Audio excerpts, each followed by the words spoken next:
He's a politician. He's always here in Kerala. He won't abscond from here. Okay. You know. And why this much commercial court? Nothing. Okay. This is politics. This is politics. It's only Trikakara stunt. There is a by-election going on here.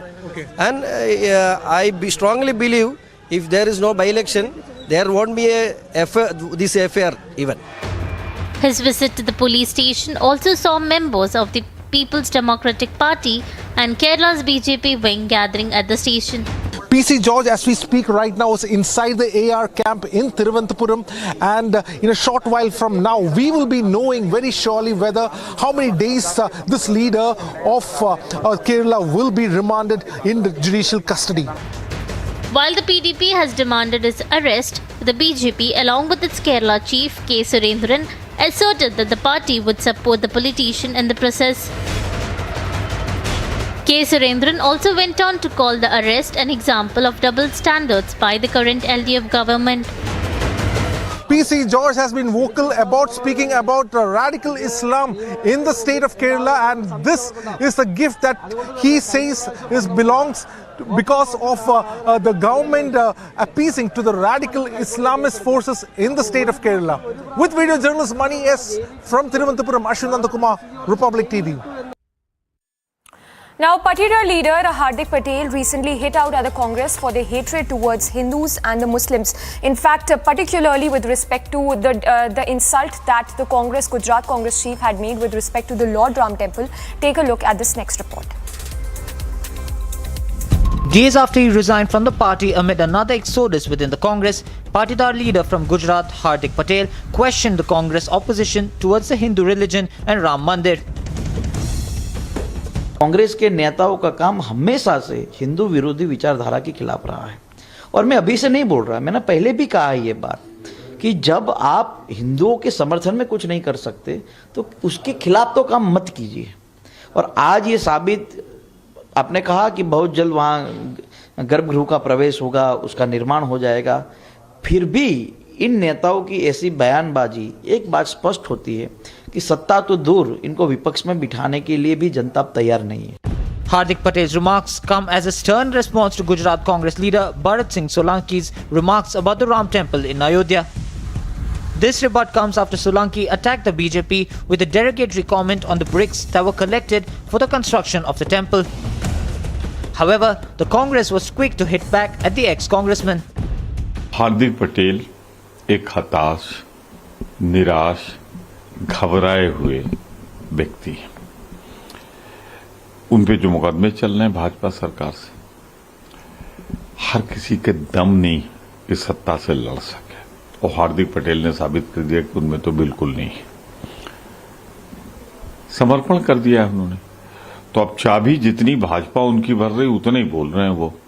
तो उनके बयान को अगर कांग्रेस में रहते हुए बोलते तब तो मैं महत्व देता, निकलने के बाद भाजपा के दरवाजे पे लेके कटोरा खड़े हैं, तो ऐसे आदमी के बयान का क्या महत्व। Not just Patel, even the BJP has responded to Congress allegations, calling it an anti-Hindu party.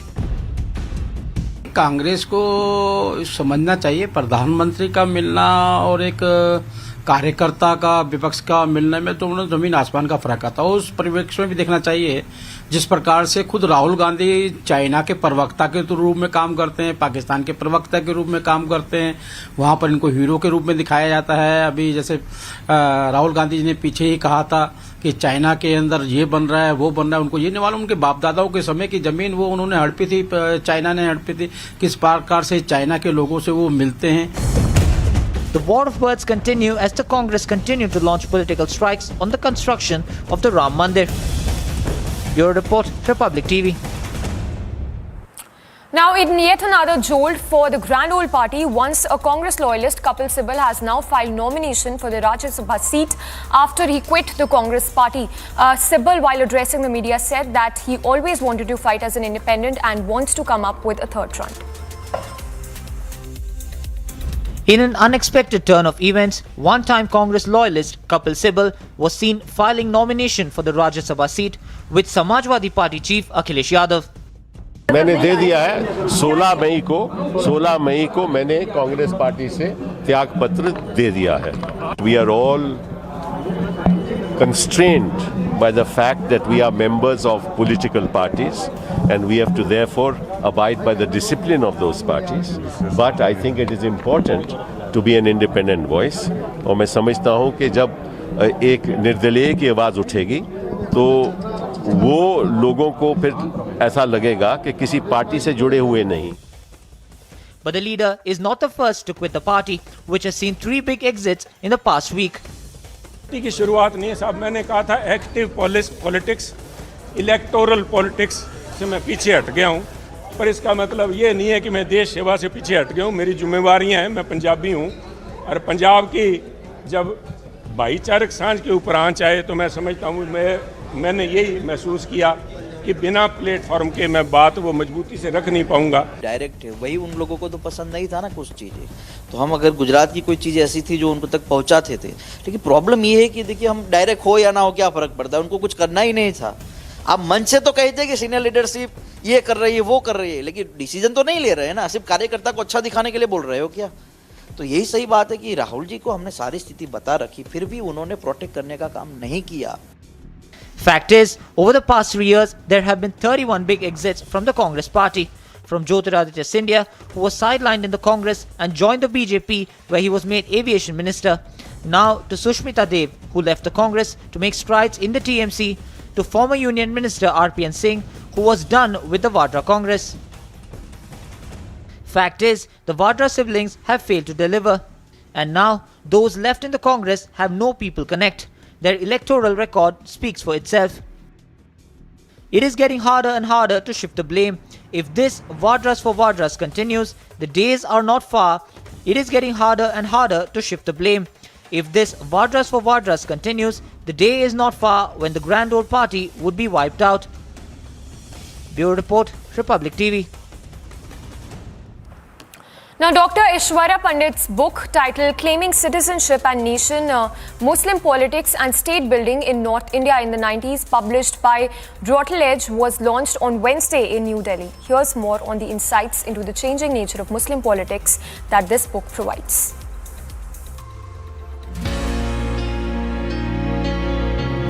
Dr. Aishwarya Pandit's book titled Claiming Citizenship and Nation, Muslim Politics and State Building in North India 1947 to 1986, published by Routledge, was launched on Wednesday in New Delhi.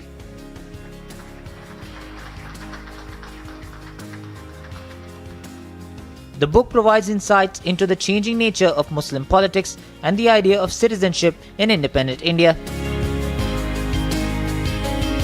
It studies the electoral mobilization of minority groups across North India, particularly in Uttar Pradesh, where Muslims have been demographically dominant in various constituencies. This book talks about a range of issues which are at the heart of contemporary Indian politics. It talks about the fact that 15th August 1947 was the day of independence, but also the day of partition, and partition affected the lives of a large number of people. And it looks at how the workers of the UP Congress party reacted to the party bosses accepting the decision to partition the country. They were very angry about it. They sent angry letters to the Congress High Command as to why they were not consulted regarding the decision of acceptance of the partition plan. The book launch event was concluded with a panel discussion moderated by Professor M.D. Nalapat, Editorial Director, The Sunday Guardian, with Shahid Siddiqui, National Vice President of the Rashtra Lok Dal, Dr. Seshadri Chari, Chairman of the China Study Center, and the Manipal Academy of Higher Education, and the author, Dr. Aishwarya Pandit.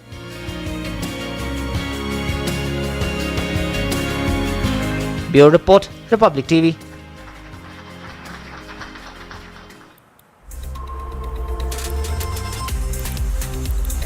Slipping into a very short break for now. Don't go anywhere. Lots lined up for you on the other side of this very short break.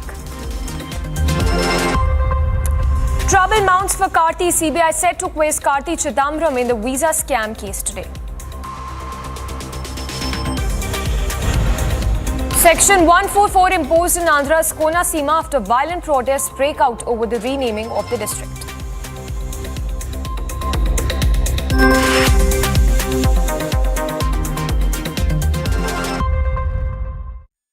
As an amazing step for students, the University Grants Commission has allowed students to pursue 2 degrees at the same time. Amity University is the first one to implement this, and now all Amity students can do 2 degrees together. To find out more, visit amity.edu/2 degrees.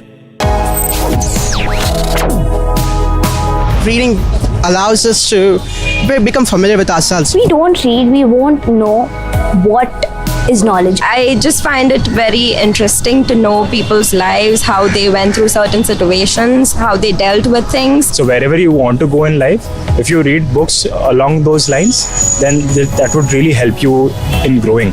Reading could mean a million different things to every individual. What does it mean to you? Visit readindia.info to find out more. The Prime Minister speaks at the Bloomberg Business Forum. He of course will try to highlight India's 5 trillion economy dream and essential supplies and adequate supplies, and that is the biggest that we have from the APMCR. Raj Thackeray is not backing down, and supporters of Raj Thackeray have used the loudspeaker to send a message. They're trying to stop us from reporting. Today has picked up Arnab Goswami from his house, dragged him out, assaulted him physically. This is the Abhignya Tower in Parel, Mumbai, where the fire was reported, and their entire effort has been to somehow burst down the flame.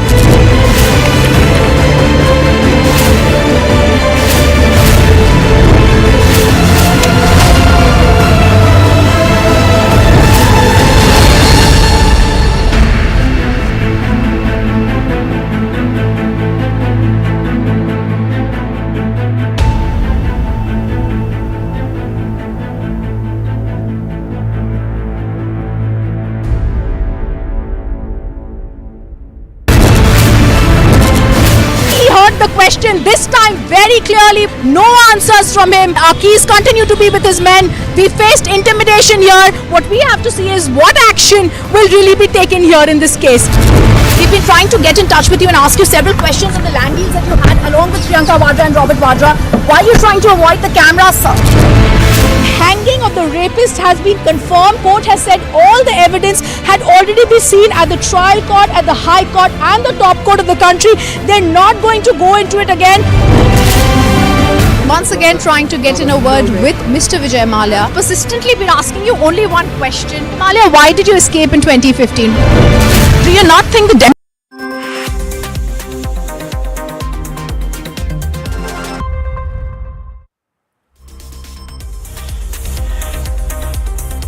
Now, as the world reels under the impact of the ongoing COVID pandemic, another virus outbreak named Monkeypox has caused serious worries across the globe. And amid the ongoing chaos, India has issued a response as well on the outbreak. The monkeypox virus has now breached the borders of 20 countries.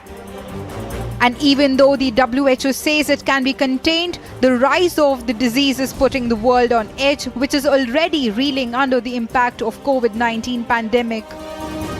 Monkeypox is a rare viral infection which spreads from person to person, leading to fever, muscle ache and chickenpox-like rashes, which can be extremely itchy or painful.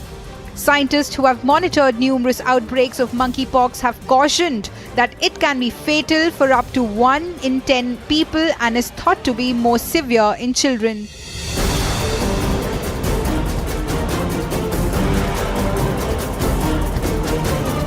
Amid ongoing research on the monkeypox disease, the chairman of the National Technical Advisory Group of Immunization, Dr. N.K. Arora, has affirmed that the virus is not as severe as the COVID-19 virus.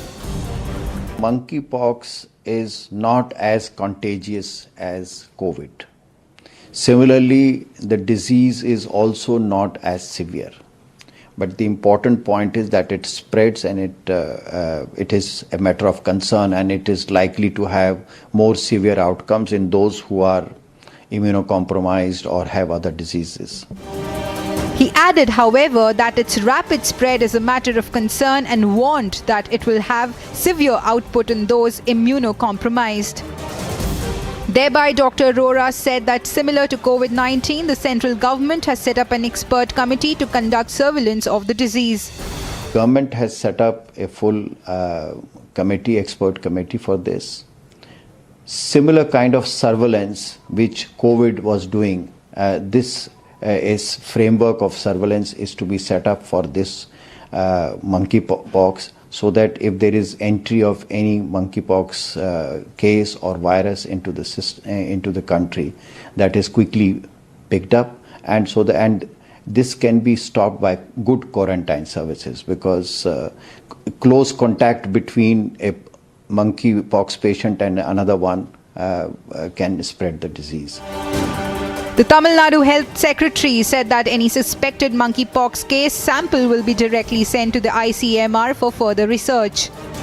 Recently, we have come to know of this non-endemic countries, around 10 to 12 countries. There has been a report of monkeypox. So WHO has given its situation about the situation. Government of India also through NCDC and ICMR has communicated to us what are the initial advisory. So that has been communicated to all the district collectors and corporation commissioner and the public health authorities, and we are having a regular CME about these kind of diseases, because otherwise this disease is not routinely seen. Moreover, the centre has advised isolation of suspected monkeypox cases at designated health facilities. While India has not reported any monkeypox cases so far, it should be noted that currently no treatment is available for the disease. Bureau Report, Republic TV. Now, Ramesh Babu Pragananda, the 16-year-old grandmaster, became the first Indian player to reach the final of Chessable Masters online rapid tournament by defeating a Dutch grandmaster in the tiebreaker in the semi-finals after their best of 4 rapid games ended. 16-year-old grandmaster Ramesh Babu Pragananda secured a place in the finale of Chessable Masters online tournament. The young chess wizard Pragananda beat his Dutch counterpart Anish Giri in the semi-finals to cruise ahead in the next semi-final clash. Notably, the Indian grandmaster had also defeated world champion Magnus Carlsen in the 5th round. This was Pragananda's second victory over Carlsen in just 3 months. He is all set to meet world number 2 Ding Liren in the other semi-final of the second year of the Chessable online tournament. Agency Report, Republic TV. News in brief, East Godavari District SP Ishwara Rastogi, deployed in Konaseema, warned that as Section 144 is in force in Konaseema district, no rallies and meetings should be held without permission, and strict action will be taken if the rules are violated. The Department of School Education and Literacy, Ministry of Education, on Wednesday released a National Achievement Survey 2021 report, which assesses the health of the school education system in the country by conducting a comprehensive evaluation survey of children's learning competencies at classes 3, 5, 7th and 10th with a cycle period of 3 years. Prime Minister Modi on Wednesday said that the agencies working in the infra sector should run their projects with the water bodies being developed under Amrit Sarovar, while chairing the 40th edition of Pragati, the ICT-based multi-modal platform of the proactive governance and timely implementation involving centre and state governments. The Prime Minister called it a win-win situation, as a material dug out of the Amrit Sarovar can be utilised for civil works by the agencies.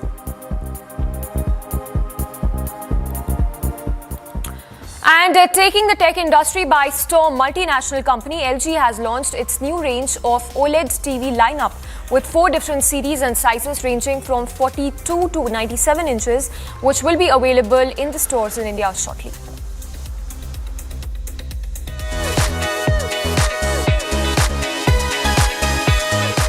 Multinational company LG launched its new range of OLED TV lineup with 4 different series and sizes ranging from 42 to 97 inches, which will be available in stores in India shortly. Abhirul Bansali, the product head at Home Entertainment at LG India, said that the innovation by LG was an initiative to give a cinema-like experience at home. He said that the technology was even more relevant in today's era, especially after the pandemic. आज हम लोगों ने यहाँ पे OLED TV की range launch की है जो कि 42 स्क्रीन साइज से लेके 97 स्क्रीन साइज तक है। टीवी की टेक्नोलॉजी बहुत लेटेस्ट टेक्नोलॉजी हमने लॉन्च की है, जिसके अंदर डॉल्बी विजन, डॉल्बी एटमॉस, सब कंज्यूमर्स को एक सिनेमेटिक एक्सपीरियंस देने के लिए हमने ये टीवी एक लॉन्च किया है। इसके अंदर एडवांस वेबओएस प्लेटफॉर्म है और अल्फा 9 जनरेशन 5 प्रोसेसर है। तो ये टीवी कस्टमर के लिए best for cinema, best for gaming है। Regional business head Girisan Gopi was elated to share that LG was the largest OLED TV manufacturer for the 9th consecutive year, and the company has no limitations for this year. We have launched world's biggest and world's smallest screen sizes in OLED. OLED, if you'll see, it is LG's forte. From 2013, we are into OLED business, and this is the 9th consecutive year. We are world's largest manufacturer of OLED, world's the best brand in sales. LG Electronics Home Entertainment Director of India, Gary Kim, said that he visions a whole new television experience in India after the big OLED launch by LG. Launched, the OLED technology for the first time 9 years back in the world, and then, yes, 9 consecutive years LG was #1 in OLED TV. So what we want to provide Indian consumer from today is obviously there is a cutting edge product such as rollable TV, and then for the world first 8-inch OLED TV. The organic light emitting diode or OLED TV's launch is LG's big move to expand the TV experience to next generation in India. Bureau Report, Republic TV.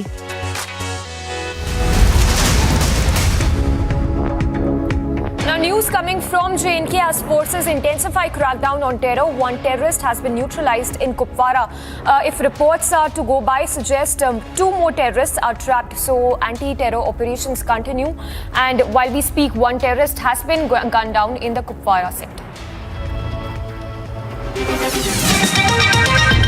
A very short break. On the other side, world this morning coming up. We'll get you the latest from across the globe. Hundreds of PTI workers staged a protest in Karachi, clashing with police as they marched to demand fresh elections in Pakistan.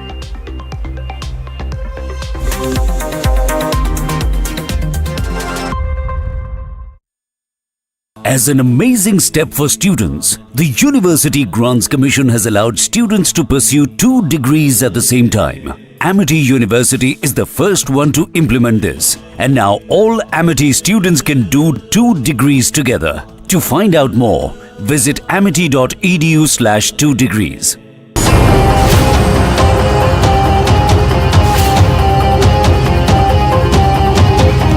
We are all constrained by the fact that we are members of political parties, and we have to therefore abide by the discipline of those parties. But I think it is important to be an independent voice.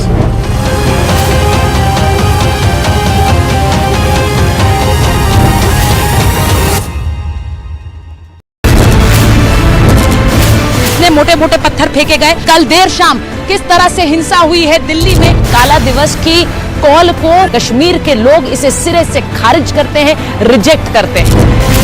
Delhi को न जलने देंगे और न ही सुलगने देंगे। एक एक तस्वीर दिल्ली से।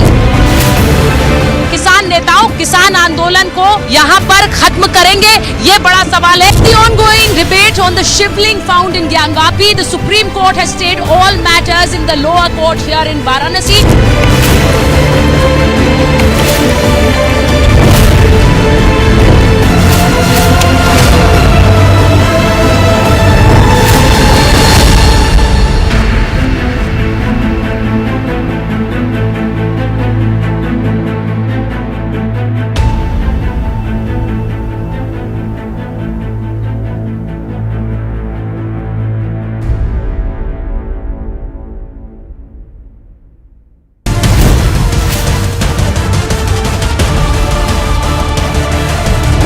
What is very, very important is that the court has noted that Yasin Malik engaged in violent terrorist activities. It was also said by the court that the government of India gave him a chance to do a reform, but then he in fact betrayed the government and still continued with the violent activities.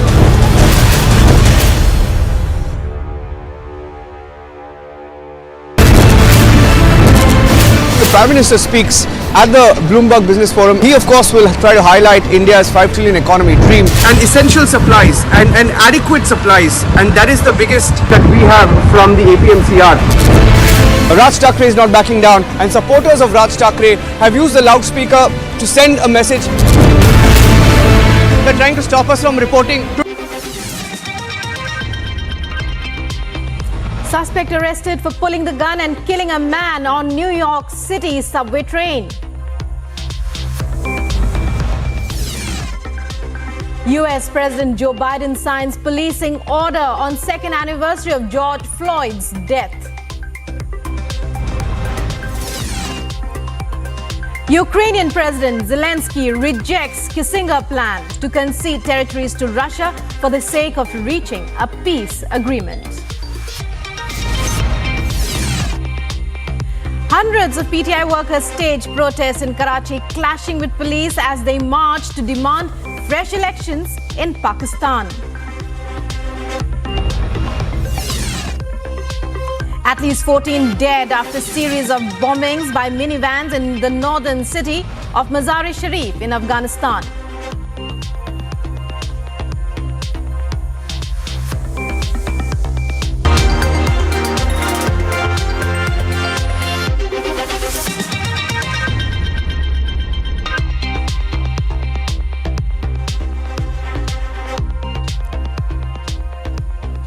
Hello and welcome to this edition of World This Morning on Republic TV. In our top story, Pakistani police fired tear gas and scuffled with stone-throwing supporters of defiant former Prime Minister Imran Khan as they gathered for planned marches on Wednesday towards central Islamabad for a rally he hopes will bring down the government and force early elections. Altercations between the police and Khan's supporters were reported injuring a dozen demonstrators and several policemen. The marches raised fears of major violence between supporters of Khan, now Pakistan's top opposition leader, and security forces and government of Pakistan have ordered deployment of troops of the Pakistan Army in the wake of law and order situation in Islamabad.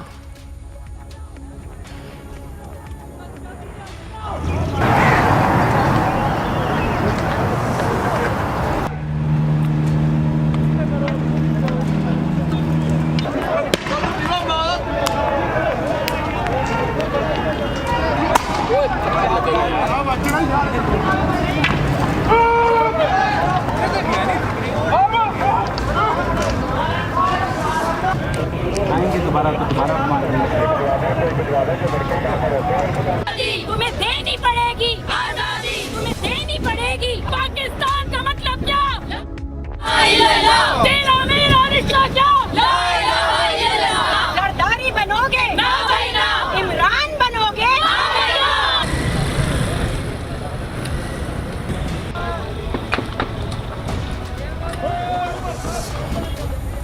Well, Islamabad there, as you can see, turning into a battleground. And the army has been deployed as of now. As of latest reports, this was supposed to be a peace march led by Imran Khan. But as you can see, tear clashes between PTI workers and police have taken place now. His Azadi March, as he calls it, reached Islamabad, and Islamabad turning there into a battleground between PTI workers and security forces. Tear gas shells fired by the police. The military also called in and deployed in Islamabad. Let's listen into some reactions. इस imported हुकूमत को यहाँ से निकालना है। हमारा वतन पाकिस्तान आज़ाद खुद मुख्तार रियासत है और इसे आज़ाद रहने दें। इसे ग़ुलामी से निजात दिलाने के लिए हम लोग यहाँ पर आए हैं। इमरान खान साहब के मौक़िफ़ के मुताबिक हम चाहते हैं कि इलेक्शंस हों और फेयर इलेक्शंस हों, फिर चाहे भले यही चोर ही आके बैठ जाएं, लेकिन आवाम की मर्ज़ी से। So Imran Khan's Azadi March reaches Islamabad and the capital, turning there into a battleground. Security forces deployed in huge numbers as PTI workers clash with police.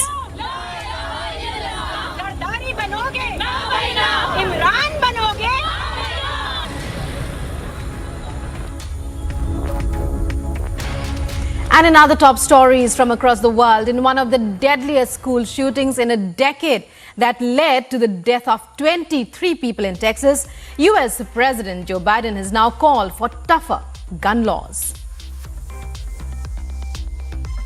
At approximately 11:32 a.m. this morning, there was a mass casualty incident at Robb Elementary School in Uvalde, Texas. This school has children that are in 2nd, 3rd, and 4th grade. I can confirm right now that we have several injuries, adults and students, and we do.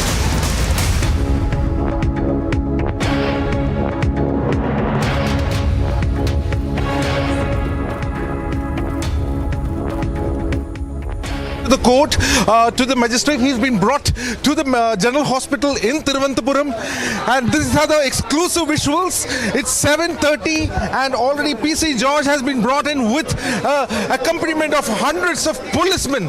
An ex-MLA is being brought for an alleged hate speech, and these are the visuals from the General Hospital in Thiruvananthapuram. As you can see, exclusive visuals only on Republic TV. We have been tracking the story of PC George from the beginning, and as you can see, there is a huge commotion outside the hospital, and hundreds of policemen was brought into the hospital in a police bus itself. And as you can see, an ex-MLA has been brought in like this.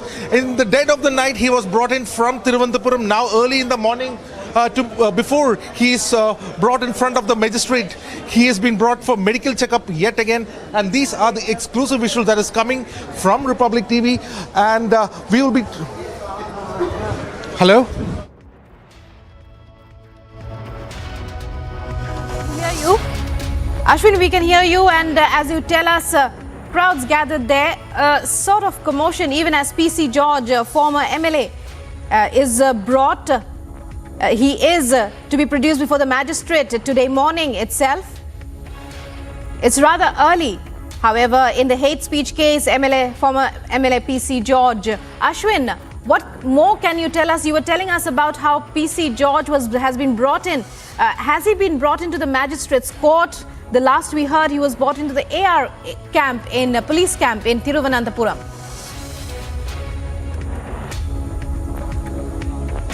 Absolutely. Right now, before going to the magistrate chamber, he has been brought into the General Hospital here in Thiruvananthapuram, where his medical checkup is going on right now. As we speak, inside that the medical checkup is going on, and an unusual sight is what you see over here. As you can see, there is an PC George, an ex-MLA, 5-time MLA, is being accompanied by at least 50 police forces, and this is the kind of visuals that we are seeing. And you can see PC George's son Sean is also inside, and his primary medical checkup is being done.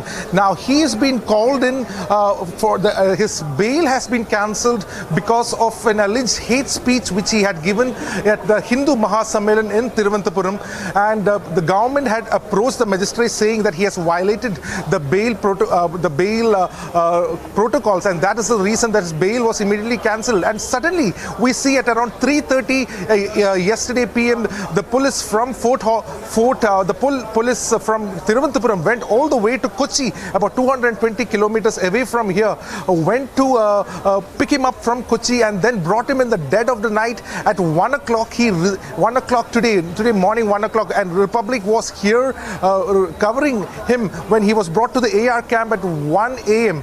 And what is definitely being asked by the BJP is the timing of it, because a bipole is coming, and PC George has been very vocal about Islamic fundamentalism, and he has also made hate speeches, an alleged hate speech in not just in Thiruvananthapuram but also at Vennala and Kochi. So there are 2 cases registered against him. Today the government is again challenging the second bail that was given by the High Court today as well. So these are the visuals from the hospital in Thiruvananthapuram, the General Hospital, where PC George, the medical checkup is going, after which he will be taken to the magistrate, and further it is likely that he will be remanded and at least 14 days of remand. So it is very, very likely that PC George will be taken to jail today itself, and he'll be under judicial custody. And these are the exclusive visuals. Remember, we've been tracking PC George since last night.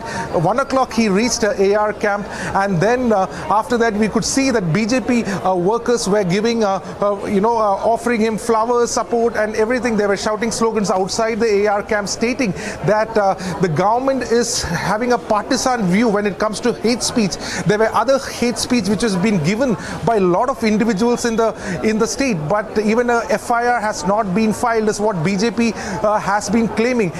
We spoke to VV Rajesh, the district president of BJP, and he stated that it has been very partisan and he has been targeted. So we have Sean with us, the son of PC George. Sean, what is the reason? What is the reason? What do you think? It's a regular procedure before the... why do you think he's been arrested like this? It's a political drama. It's definitely a political drama based on the by-election, that's all. It's a by-election drama is what you're saying? Yeah. So you think the government is, there is a kind of a partisan view, there is not giving the equal treatment? Definitely. Definitely. Okay, so that is PC George's son, Sean George, speaking to Republic, stating that this is a political move because of the upcoming by-elections. Back to you. Well, many thanks, Ashwin, for joining us there. You keep your eyes on that story. Meanwhile, back in world this morning, UK Premier Boris Johnson accepted his mistake, taking full responsibility for events that occurred in Downing Street in violation of the country's COVID protocols. Take a look at the detailed report.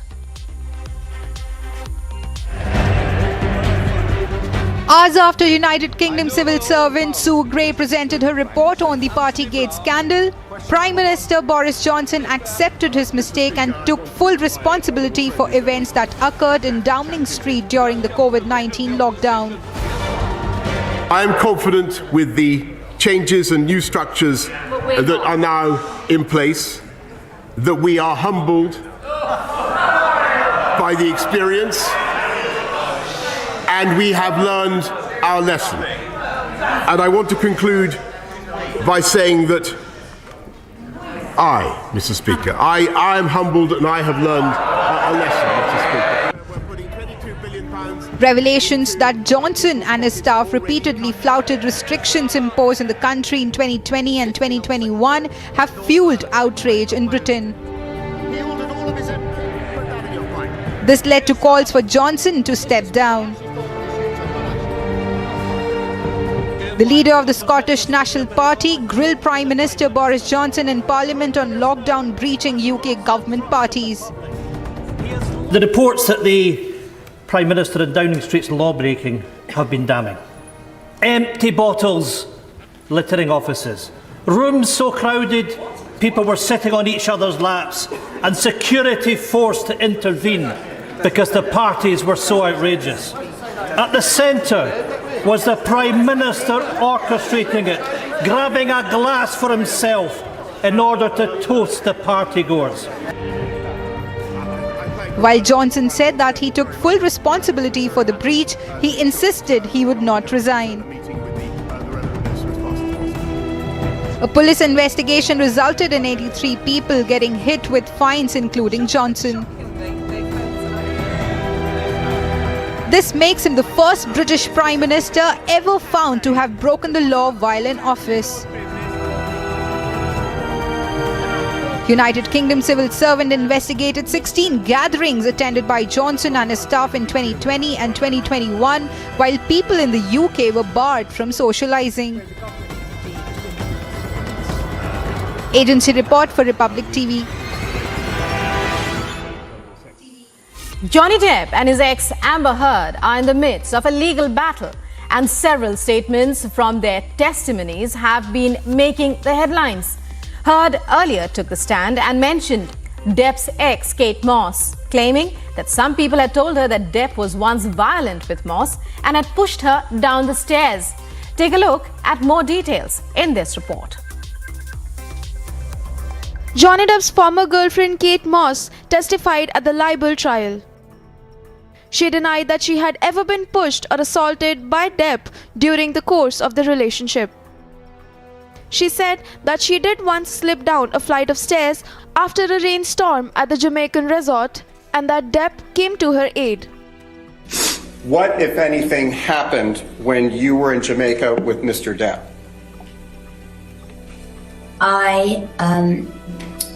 We were leaving the room and Johnny left the room before I did, and there had been a rainstorm, and as I left the room I slid down the stairs and I hurt my back.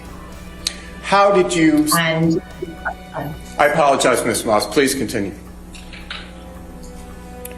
And I screamed because I was because I didn't know what had happened to me and I was in pain, and he came running back to help me and carried me to my room and got me medical attention.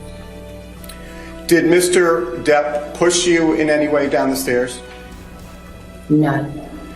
During the course of your relationship, did he ever push you down any stairs? No, he never pushed me, kicked me, or threw me down any stairs. She testified for less than 5 minutes and was not cross-examined. Kate Moss testified as a rebuttal witness in Depp's libel lawsuit against ex-wife Amber Heard. This comes after Heard made a passing reference to Moss and a rumor that Depp had pushed her down the stairs when they dated.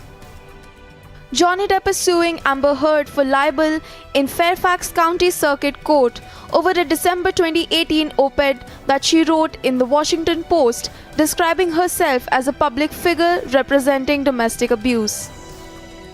Agency Report, Republic TV.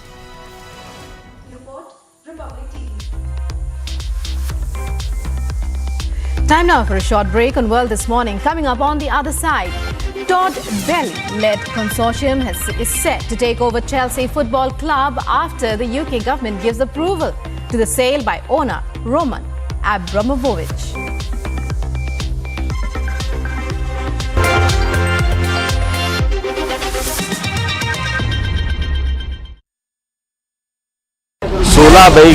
सोलह मई को मैंने Congress party से त्यागपत्र दे दिया है।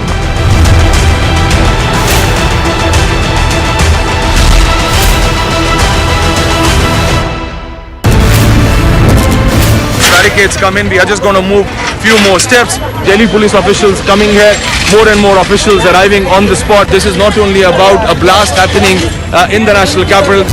नरेंद्र मोदी खुद पहुंचे, भारत के प्रधानमंत्री स्टेज पे डोनाल्ड ट्रंप को नीचे लाने के लिए। जो बॉनहोमी है ये दोनों के बीच में दिख रही है। हम इस समय अंदर गलियों की तरफ अब हम जा रहे हैं। सीआईएसएफ की कंपनी के साथ दिल्ली पुलिस के वरिष्ठ अधिकारी यहाँ पर लोगों को समझा रहे हैं। Just showing you the cavalcade of the UP Chief Minister Yogi Adityanath on the tarmac of the Amosi Airport live. आप देख रहे हैं Rapid Action Force has taken a complete command of the situation. More forces are being moved in. Delhi police officials are present here. We are live.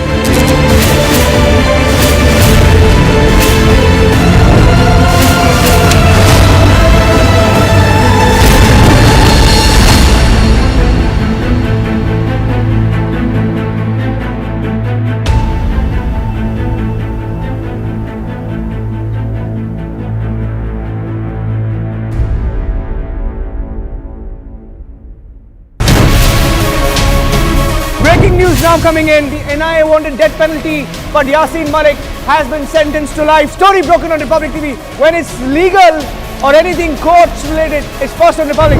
Yasin Malik will spend the rest of his life in jail. Found guilty of 7 UAPA charges. The charges will run concurrently.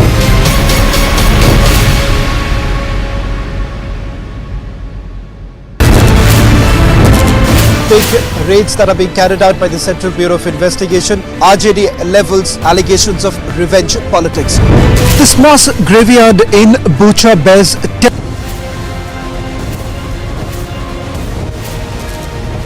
We spotted a man in a brown kurta or shirt, and then we realized who is Mr. Fai. Mr. Fai. this is one aspect of Prime Minister's two-day visit to Dhaka in Bangladesh, the depth of relationship that is there between the two nations.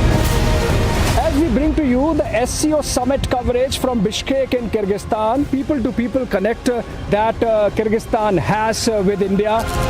The ice-breaking happened, the thaw happened at Hamburg when Prime Minister Modi went that extra mile to shake hands with Xi. And let's address mutuality of concerns that is more important for the future of both the nations. This is Thalaivar M. Karunanidhi on his last journey to Anna Memorial, where he would be buried with full state honors.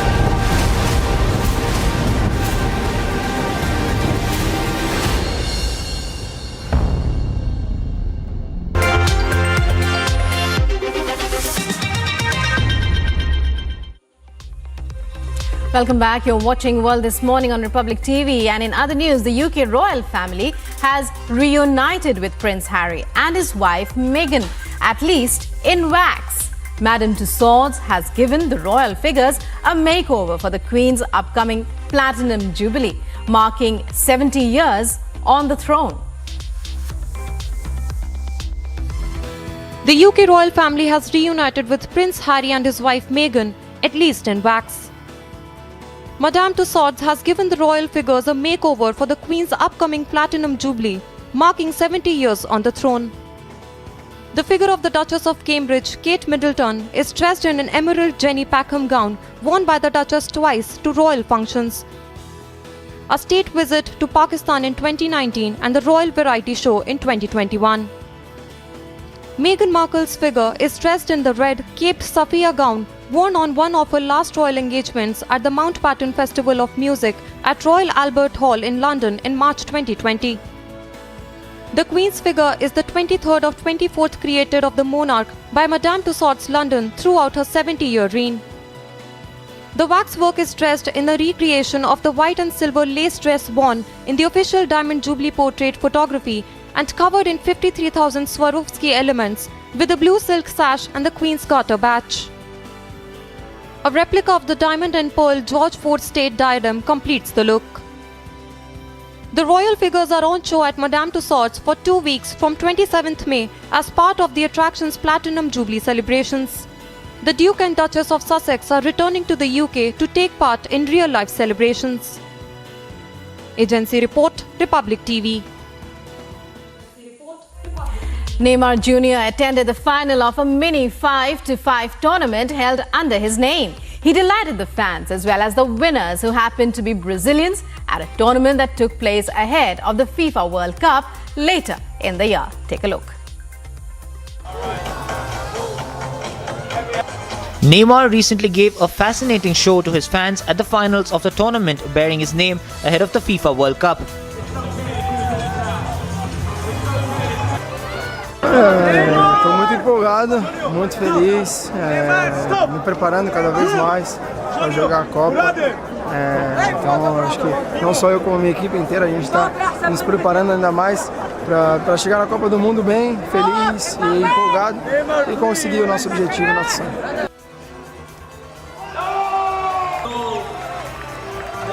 The footballer showcased his full range of flicks, tricks and goal-scoring skills while playing against the two winning teams at the Neymar Jr.'s 5 World Final event in Doha.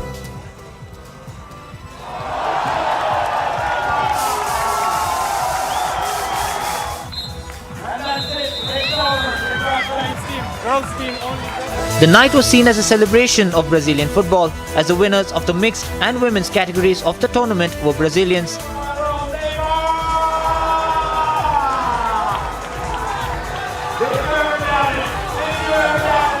Foi muito gostoso, foi muito feliz jogar com as meninas, com os meninos, com todos os campeões, todos os finalistas. Me diverti bastante, foi gostoso. Neymar is seen as an idol by many in Brazil, making the play after the wins an added bonus. The footballer did not disappoint, scoring 2 goals against Consagrados before also finding the net against Fortal balls. Agency Report, Republic TV.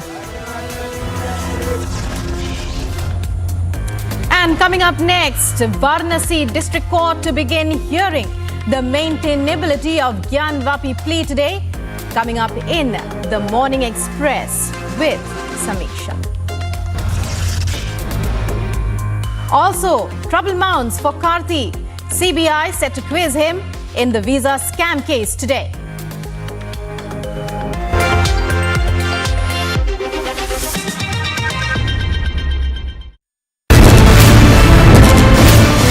The question this time very clearly, no answers from him. Our keys continue to be with his men. We faced intimidation here. What we have to see is what action will really be taken here in this case. We've been trying to get in touch with you and ask you several questions on the land deals that you had along with Priyanka Vadra and Robert Vadra. Why are you trying to avoid the cameras, sir? Hanging of the rapist has been confirmed. Court has said all the evidence had already been seen at the trial court, at the high court and the top court of the country. They're not going to go into it again. Once again trying to get in a word with Mr. Vijay Mallya. Persistently been asking you only one question. Mallya, why did you escape in 2015? Do you not think the decorum of the court and the dignity needed to be maintained with the kind of language you use? Republic TV gets you the first words from Khabar Qureshi.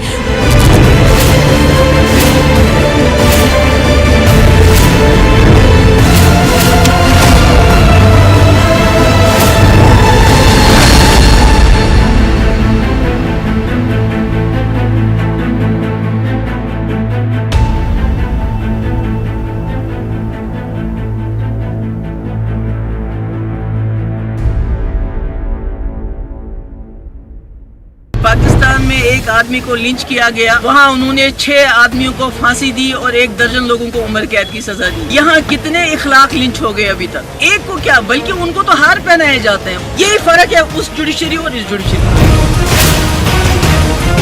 Just for their vote bank, that they are giving statements which are pro to the Pakistani Stooges, and they are the least one to condemn any act of terror by the Pakistan and its proxies in the Kashmir Valley.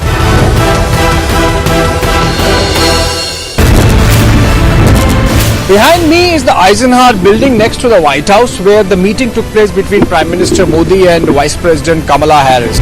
ये Khalistan protest जो है, Ghulam Nabi phi यहाँ पे मौजूद है और हमने इनको एक्सपोज कर दिया है. Situation under control in Jahangirpur area. Prompt police action really averted a situation which could have gone out of hand. This is the biggest stadium in the world. For President Trump, this is going to be the biggest political event.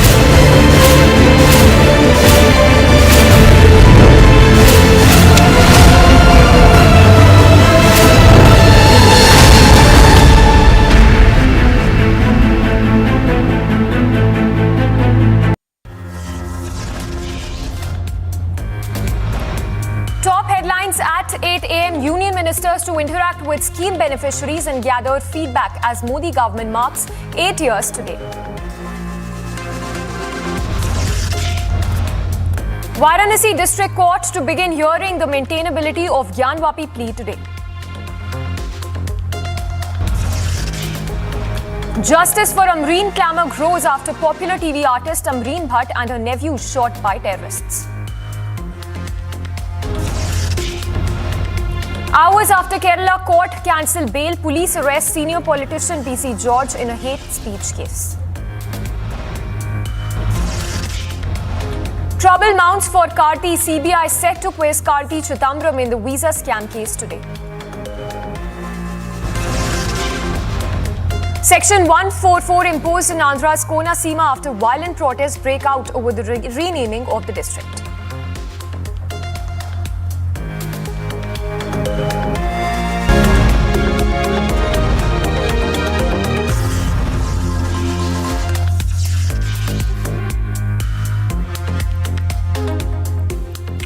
Good morning, viewers. Thanks for tuning in. I'm Samiksha Srivastava. Lots lined up for you over the next 1 hour, starting with a top story coming from Kerala. Hours after the Kerala court cancelled bail, the police has arrested senior politician PC George in a hate speech case. PC George, we are told, has been brought to the district hospital ahead of being presented before the court. So shortly, PC George will be produced before the court. And that's the latest we are learning. PC George, who has been arrested in connection to a hate speech case. and she has also been brought to the district hospital ahead of being presented in the court. So, PC George, the senior politician, the former Congress MLA, will be presented before the court. In fact, we have the soundbite of PC George's son just a short while back. Let's listen into what he had to say. We have Sean with us, the son of PC George. Sean, what is the reason? What is the reason? What do you think? It's a regular procedure before the... why do you think he has been arrested like this? It's a political drama. It's definitely a political drama based on the by-election, that's all. It's a by-election drama is what you're saying? Yeah. Yeah. So you think the government is, there is a kind of a partisan view. There is there's not giving the equal treatment. Definitely. Definitely. Okay, so that is PC George's son, Sean George, speaking to Republic, stating that this is a political move because of the upcoming by-elections.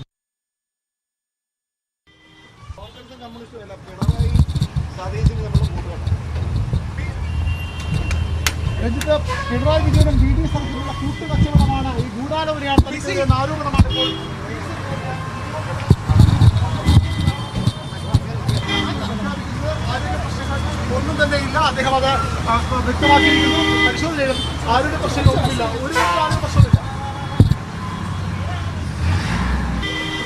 കോൺഗ്രസും കമ്മ്യൂണിസ്റ്റും അല്ല, പിണറായി സതീശനും നമ്മൾ രഞ്ജിത്ത്, പിണറായി വിജയനും B D S തമ്മിലുള്ള കൂട്ടുകച്ചവടമാണ്, ഈ ഗൂഢാലോചനയാണ് തനിക്കെതിരെ ആരോപണമാണ് ഇപ്പോൾ.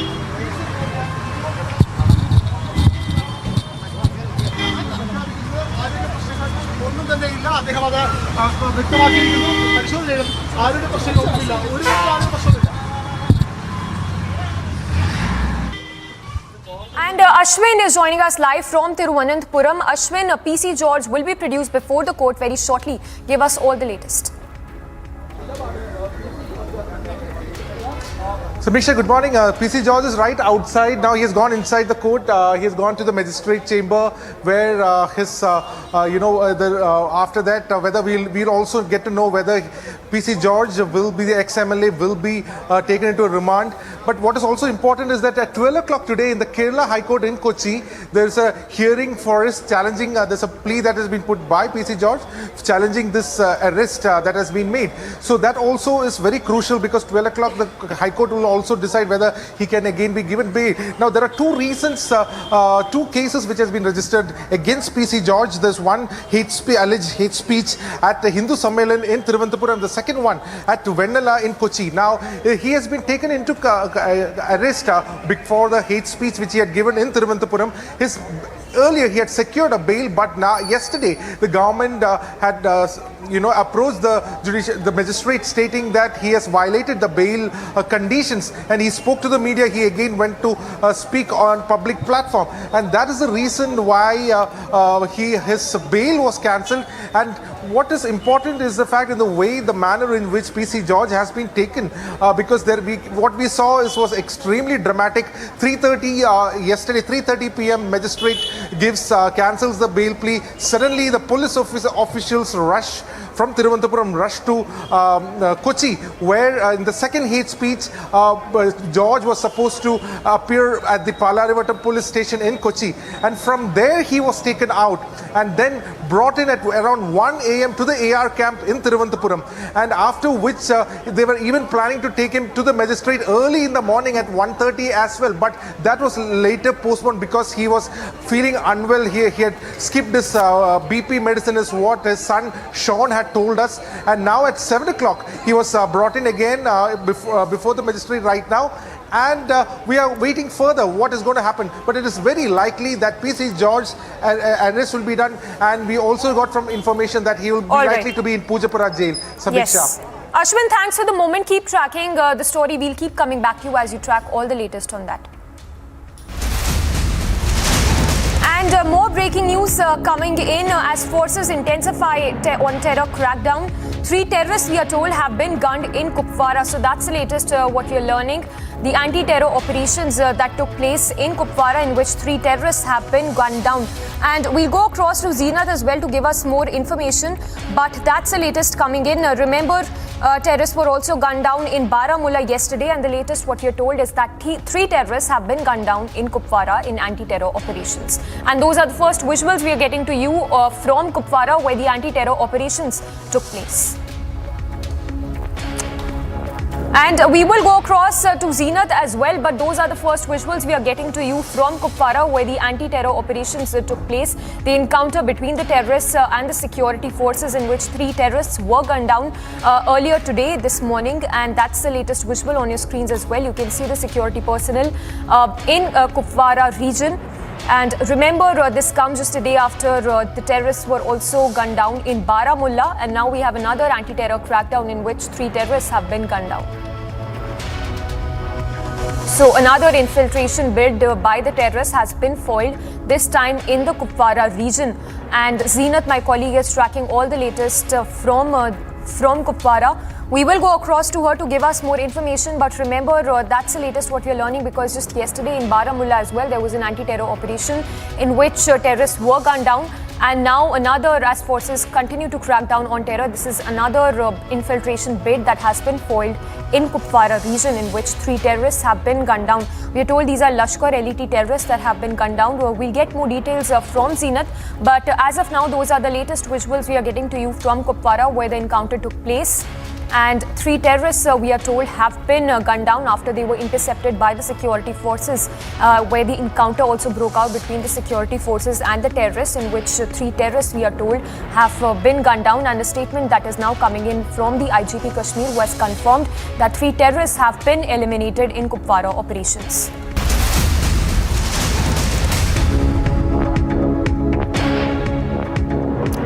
And on to another story then. What we are told is that more breaking news coming in. Karthi Chidambaram has reached the CBI headquarters in connection with the China with the visa scam gate, and that's the latest what we are learning.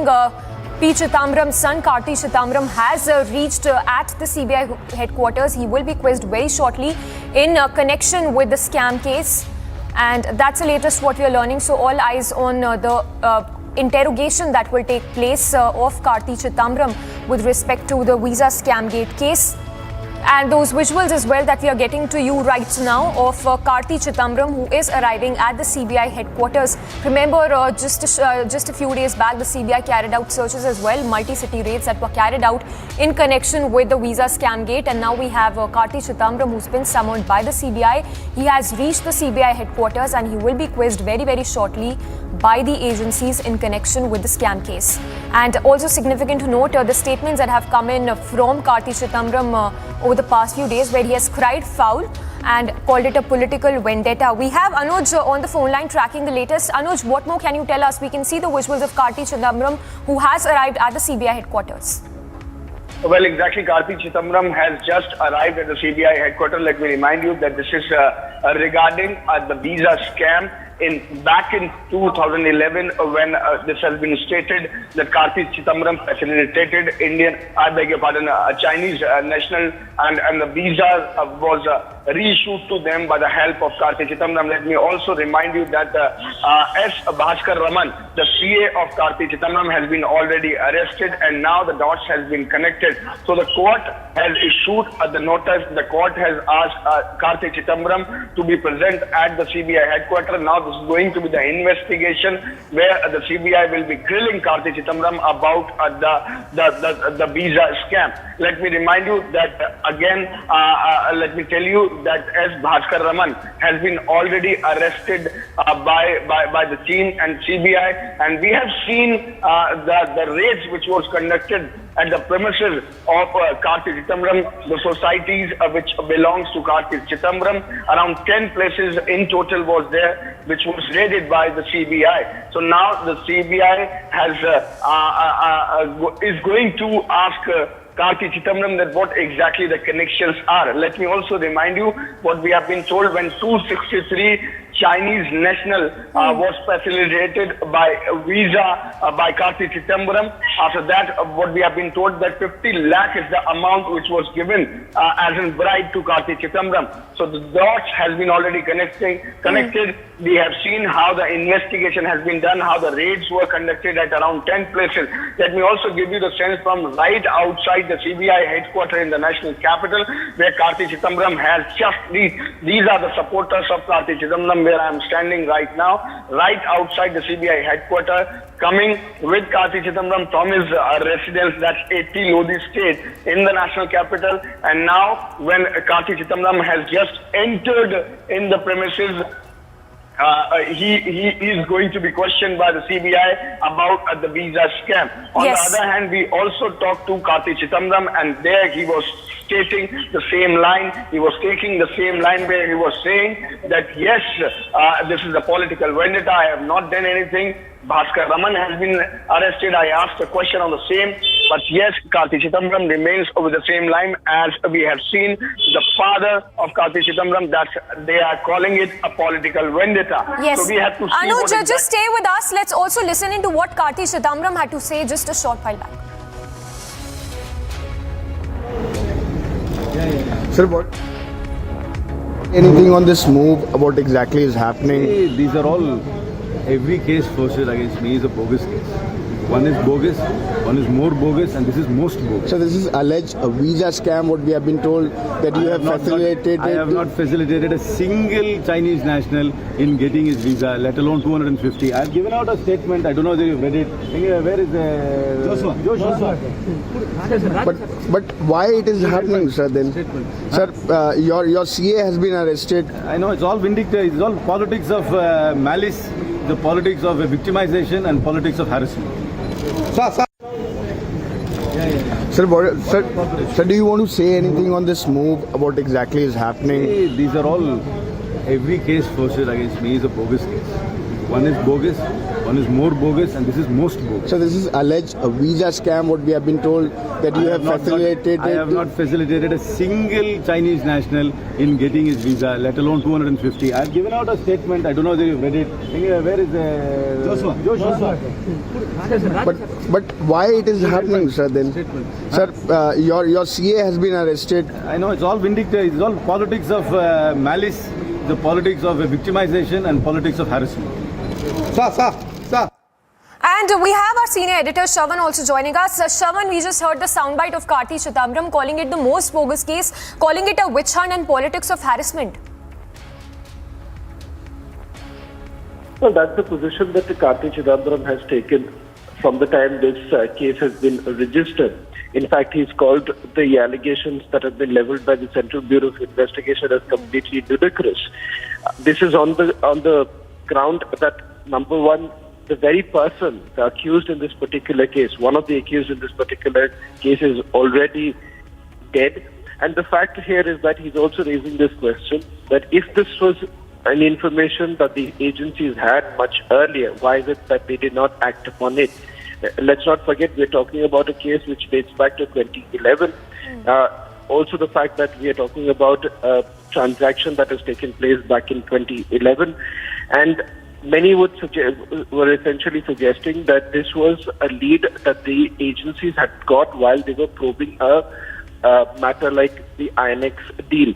It was then that they had come across a lead like this, but despite that, they did not register any case. Now, that has also been countered by the Central Bureau of Investigation as well as the Enforcement Directorate. They have said that it has taken them some time for them to at least get prima facie evidence against Karthi Chidambaram as well as his aide as Bhaskar Raman, who is now already in the custody of the CBI. They are also saying that this is not about one visa that was actually reissued. 263 visas that were actually reissued to Chinese nationals who were working in a power plant project in Punjab.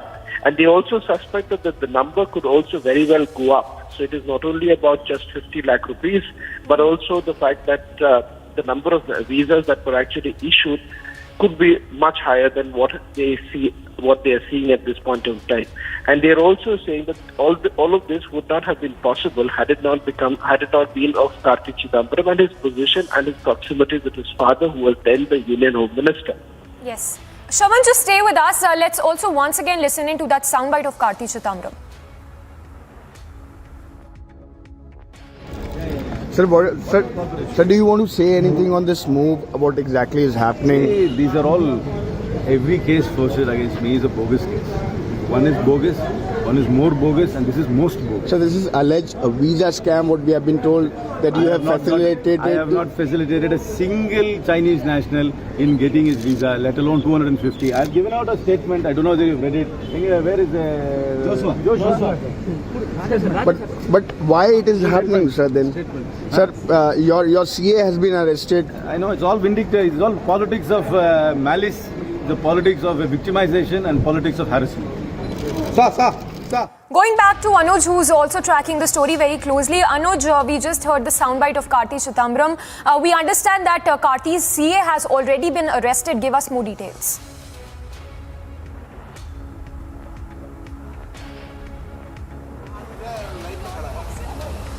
Anuj, if you can hear us, give us details of the development in the case so far. Yes, please continue. Yes, as we are reporting from the CBI headquarters, and 5 minutes back, this was Karthi Chidambaram who just reached at the CBI headquarters. This is going to be the questioning now in the alleged visa scam. As we are telling it to our viewers, we also had word with Karthi Chidambaram where exactly the same line which was taken earlier is again taken today, where they are calling it the political vendetta, the witch hunt. So these are the line which was taken by the father, P. Chidambaram also, and the same is the statement of Karthi Chidambaram. Let me give you the sense from right outside the CBI headquarters in the national capital where Karthi Chidambaram has just reached. So this exactly is the gate from where Karthi Chidambaram has entered. We are talking about the alleged visa scam in which 263 Chinese national was facilitated by Karthi Chidambaram back in 2011, and the then Home Minister can also come in radar. That is something what we have been told, because the then Home Minister was none other but the father of Karthi Chidambaram, that's P. Chidambaram. So at this point in time, when we are talking, the questioning is going on, and this is all going to be looked up, that what exactly has happened back in 2011, how the national the Chinese nationals was facilitated by Karthi Chidambaram. On the other hand, let me also remind you that S. Bhaskar Raman, the important lead in this very case, has been already arrested, and 5 people are named there in the FIR which has been lodged by the CBI. So this was under the direction of the court, when now Karthi Chidambaram was asked to be here at the CBI headquarters in the national capital so that the further investigation can be taken ahead. So now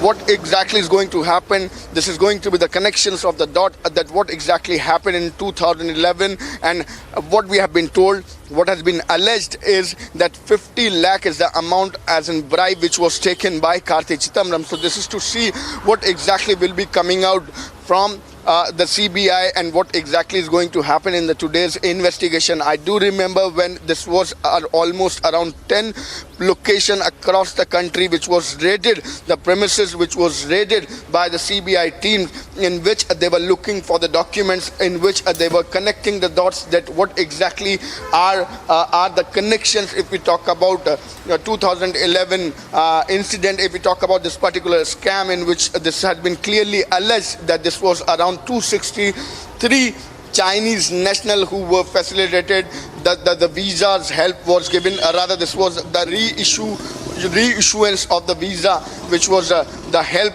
given by Karthi Chidambaram, and how S. Bhaskar Raman was also connected in the very case. So that is something what we are waiting from the CBI to come. But at this point in time, when we are talking, Karthi is inside and CBI is going to take the investigation further. All right, Anuj, thank you so much. Keep tracking the latest. We'll keep coming back to you. So Anuj, they're reporting live from outside the CBI headquarters. Moving on then, after BJP leader Balachandran was brutally slain in broad daylight in Chennai, the BJP state wing president Annamalai arrived at his funeral yesterday, met his grief-stricken family and ensured speedy proceedings in the case. He also condemned the state police and government. Take a look at this report from Chennai. Day after BJP's Central Chennai SC/ST wing president Balachandran was hacked to death, his mortal remains were consigned to flames on Wednesday. The Tamil Nadu BJP's SC/ST leader named Balakrishnan had been allegedly attacked by 3 miscreants here at Chintadripet Market. We are standing here at the center of Chintadripet Market where the alleged attack had taken place.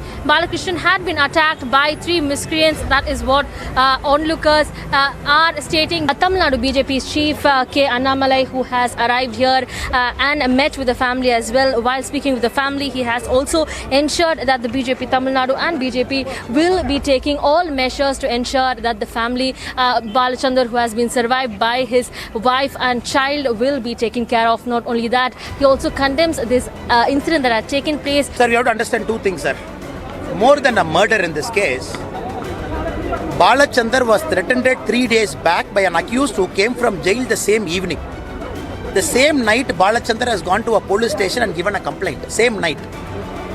3 days, the local police did not take any action. Yesterday evening, which is the end of 3rd day, he was brutally hacked to death in the middle of Chennai city. This is not the first case in Chennai city.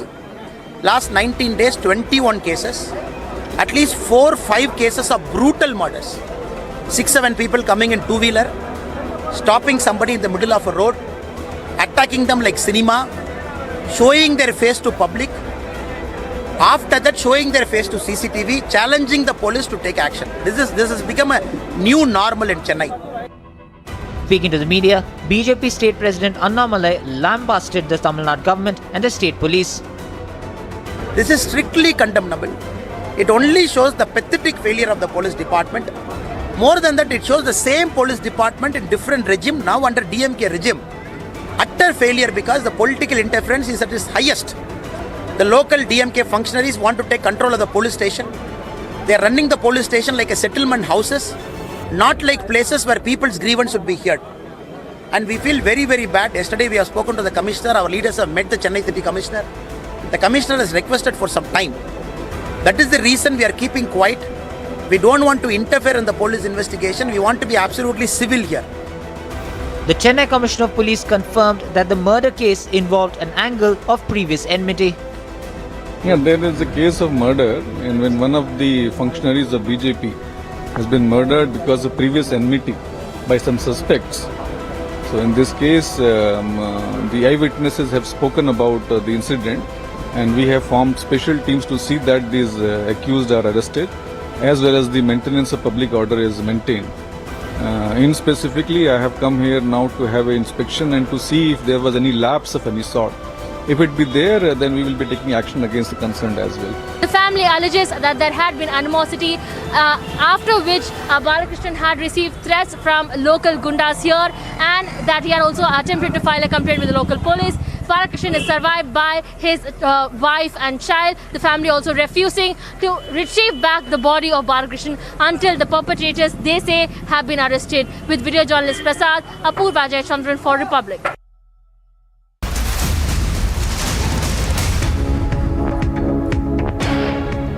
Tracking the big story this hour, Karthi Chidambaram has reached the CBI headquarters. He will be grilled by the CBI very, very shortly in connection with the visa scam case. Remember, just a short while back, speaking to Republic, Karthi again cried foul, said it's the most bogus case ever against him, and also going on to add that it's a witch hunt and harassment politics that is at play here. The live visuals we are getting to you from the CBI office. Karthi Chidambaram is inside the CBI headquarters, as was being told by Anuj. He will be quizzed very shortly in connection with the visa scam case. Those are the exclusive visuals that are coming in right now of Karthi Chidambaram, who is at the CBI headquarters to be quizzed in connection with the visa scam case. And speaking to Republic, Karthi cried foul again, called it a witch hunt against him. We will get you all the latest on that. On the other side, Republic reporting live from outside the CBI headquarters as Karthi being quizzed in the visa scam case.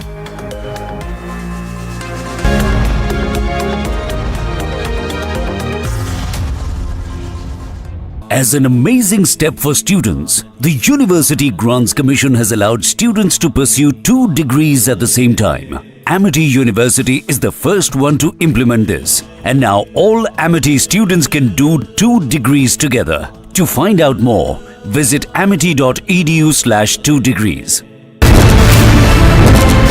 इतने मोटे मोटे पत्थर फेंके गए। कल देर शाम किस तरह से हिंसा हुई है दिल्ली में। काला दिवस की कॉल को कश्मीर के लोग इसे सिरे से खारिज करते हैं, रिजेक्ट करते हैं। दिल्ली को न जलने देंगे और न ही सुलगने देंगे। एक एक तस्वीर दिल्ली से। किसान नेताओं किसान आंदोलन को यहाँ पर खत्म करेंगे, ये बड़ा सवाल है। The ongoing debate on the shivling found in Gangvapi, the Supreme Court has stayed all matters in the lower court here in Varanasi.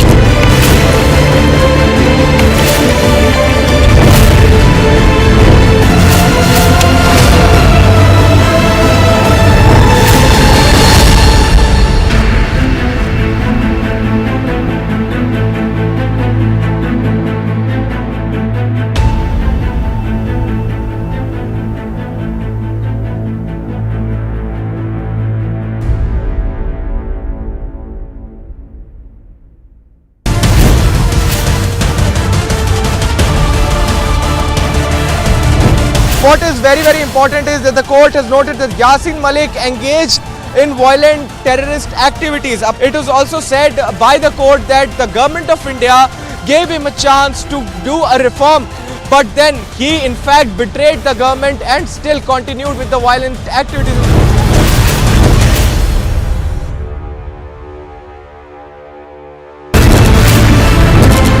The Prime Minister speaks at the Bloomberg Business Forum. He of course will try to highlight India's 5 trillion economy dream and essential supplies and adequate supplies, and that is the biggest that we have from the APMCR. Raj Thackeray is not backing down, and supporters of Raj Thackeray have used the loudspeaker to send a message. They're trying to stop us from reporting. Today has picked up Arnab Goswami from his house, dragged him out, assaulted him physically. This is the Abhignya Tower in Parel, Mumbai, where the fire was reported, and their entire effort has been to somehow burst down the flames.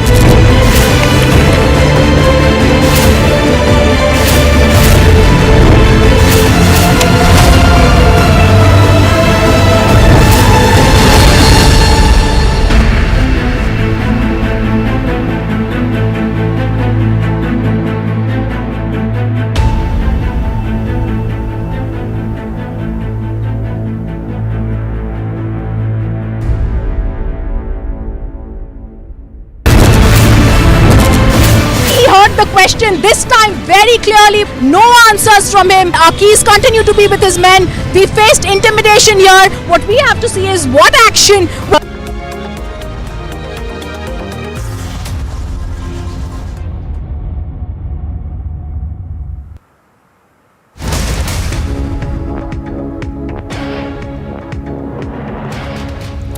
Tracking the latest on with respect to PC George, who was arrested in connection with a hate speech case. The latest, what we are told that PC George has been remanded to 14 days of judicial custody in an alleged hate speech case. So the district court has sent the former MLA PC George to 14 days of judicial custody in an alleged hate speech case. We will be going across to Ashwin as well to give us all the latest on that. But those are the live visuals we are getting to you of PC George, who has now been remanded to 14 days of judicial custody in an alleged hate speech case. Remember, PC George was arrested in connection with a hate speech case by the Kerala police, after which he was taken to the hospital and then brought to the court, where the district court has now remanded PC George to 14 days of judicial custody in connection with the hate speech case. And the visuals on your screens as well of PC George, the former Congress MLA, who has been remanded now to custody in connection with the hate speech case. And no relief there for PC George, who has now been remanded in custody or judicial custody for 14 days with respect to a alleged hate speech that the former Congress MLA had made earlier. We will go across to Ashwin as well, who's tracking the story very closely. But the latest that is coming in right now, PC George, who has now been remanded to 14 days of judicial custody. Moving on to more news break that is coming in. The latest, what we're told is that the ED is carrying out searches at 7 locations in Maharashtra. The premises connected to Shiv Sena senior leader Anil Parab is also being searched. This after a PMLA case was registered by the Enforcement Directorate. We have Shravan joining us to give us more details. Shravan, what more can you tell us? ED carrying out raids across 7 locations in Maharashtra. We're now getting some specific details, Samiksha, that these searches are being carried out at Dapoli as well as 6 other locations, a total of 7 locations in Maharashtra where these searches are being carried out. This is connected to an investigation related to a Maharashtra minister and senior Shiva Sena leader Anil Bhatt. In the Dapoli resort is what we're being told by these searches that are being carried out. Now, what we have been told is that this is a PMLA case that has been registered against the minister, and this is a fresh case that has been registered following some questioning that was actually taking place in Mumbai of one of the minister's private secretaries, is what we are being told, and thereafter the Enforcement Directorate has decided to go ahead and file an ECI, which is an FIR equivalent in the Enforcement Directorate. Samiksha, right now, very sketchy details really coming in from the agency at this stage, since the raids are basically underway as we speak. It's just begun about an hour ago is what we are being told, but the focus right now is at the Dapoli resort, which is perhaps connected to the minister itself. Apart from that, what we are also picking up is that the minister has been under the scanner of the Enforcement Directorate in another related case in the Enforcement Directorate, in which some of his aides were actually called in for questioning. And finally, after prima facie evidence that was basically gathered, we have been told that the ECIR has already been registered against the minister. Shravan, if you could give us more details, because as you pointed out, these are sketchy details, but if we just put it all together, this is of course not the first time that a Maharashtra minister has come under the lens of the Enforcement Directorate. So if you could give us more details in connection with the raids which are currently on.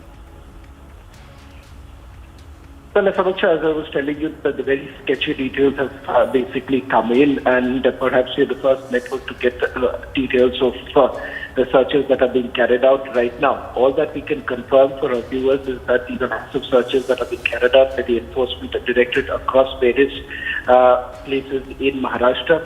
As of now, we are being told that 7 locations where these searches are being carried out.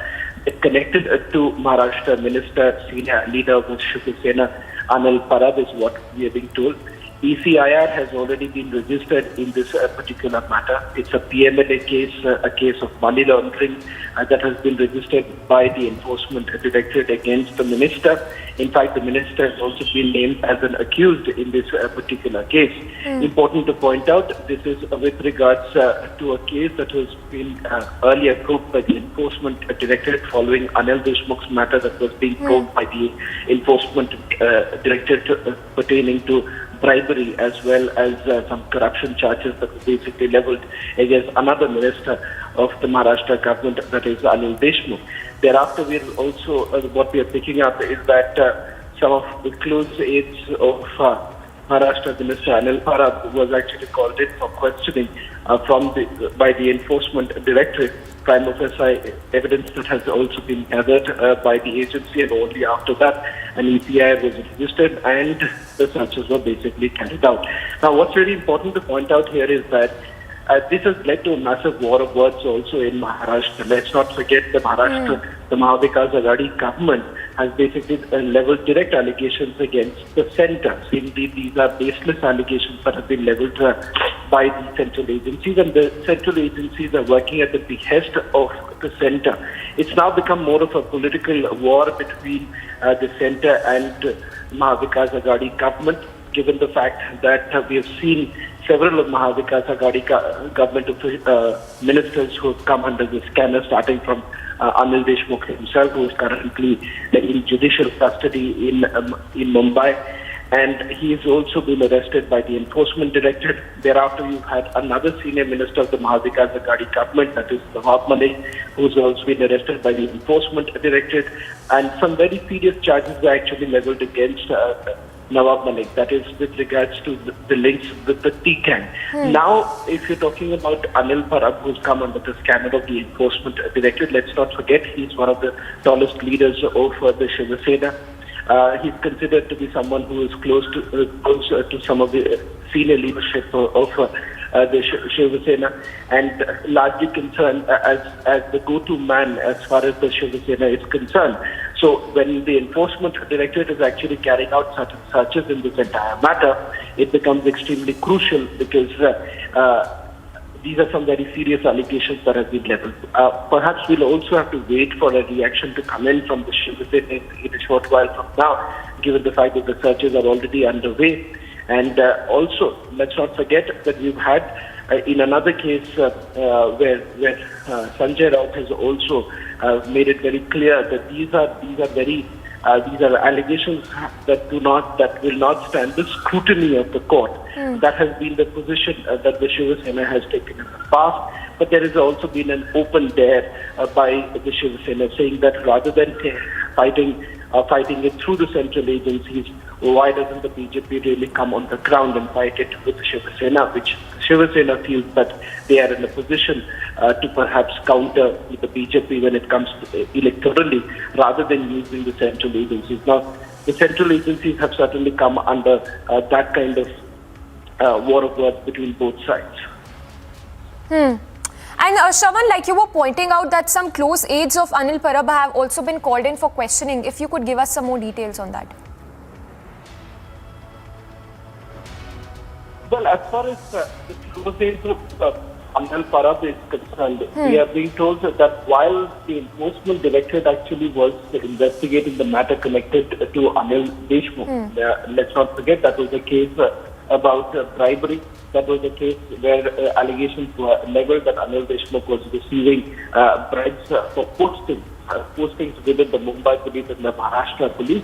As far as Anil Parab goes, remember at that period, some of the close aides of Anil Parab who were part of the transport department, they were basically called in for questioning by the enforcement director. Now, Samisha, we are not very sure about the fact that whether at all it is in the same case where these searches are being carried out, but what we have picked up so far is that in this TMLA case, Anil Parab has been named as an accused. So that would automatically reflect the fact that this is a fresh case or a fresh case that has been registered against him. Okay. Thank you so much, Shravan. Keep tracking the latest. We'll keep coming back to you for all the details. Moving on then, massive protests have broken out in the city of Rameswaram in Tamil Nadu after the body of a 45-year-old woman was found in a half-burned state after she was allegedly gang-raped by 6 migrant workers. The protesters are now demanding strict action against the perpetrators and a compensation as well for the family of the rape victim. A case of gang rape has been reported from Rameswaram in Tamil Nadu, and the details emerging are horrific. According to the initial details that have come in, a middle-aged woman aged anywhere between 45 to 50 was gang raped, and she was reportedly gang raped by about 3 men. 6 people have been arrested. Now, after she was raped, she was allegedly murdered and half her body burnt by these alleged rapists. Now, the police has arrested 6 people, but protests have broken out in Rameswaram over this case of gang rape and murder.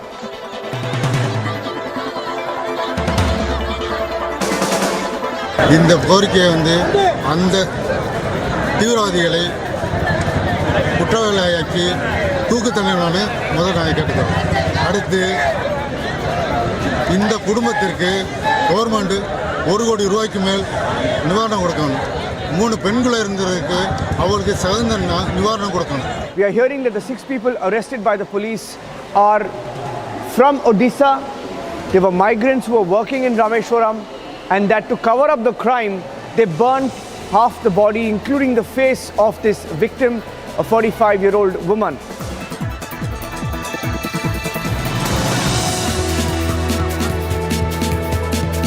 இறந்த பெண்மணி வந்து வடமாநில நபர்களால் கற்பழிக்கப்பட்டு இருந்ததாக எங்களுக்கு தகவல் தெரியுது. அப்படி ஏற்படுற பட்சத்தில் அவங்களுக்கு கவர்மெண்ட் அதிகபட்ச தண்டனை அவங்களுக்கு கொடுக்கணும். இது போக இது போல அடுத்த சம்பவங்கள் ராமேஸ்வரம் தீவு பகுதியில் நடக்காத வண்ணம் வடமாநில தொழிலாளர்கள் ராமேஸ்வரம் நகர்பகுதியிலிருந்து அவங்களுக்குலாம் வெளியேற்றணுங்கிறத நாங்கள் கேட்டுக்கிறோம். We are also hearing that there were attempts to hide the identity, and 3 of them were involved in the act of gang rape itself, and they roped in a few others. Now, after this incident was reported, there were protests and people took law into their own hands and attacked these 6 people reportedly who are from the state of Odisha and working in a prawn farm as per the details. Tracking the story closely on Republic TV all of today, Thursday. Now, an Indian Navy guided missile anti-submarine stealth frigate successfully engaging a low-flying target with its surface-to-air missile system, reaffirming the mantra of a crew hit first, hit hard. That's the word coming in. That's a statement by the Indian Navy. As you can see on the screens as well, the Indian Navy's guided missile anti-submarine successfully engaging a low-flying target with its surface-to-air missile system, reaffirming the mantra of a crew hit first, hit hard. So, Indian defense might on display there. Successful missile anti-submarine that is engaging a low-flying target with its surface-to-air missile system.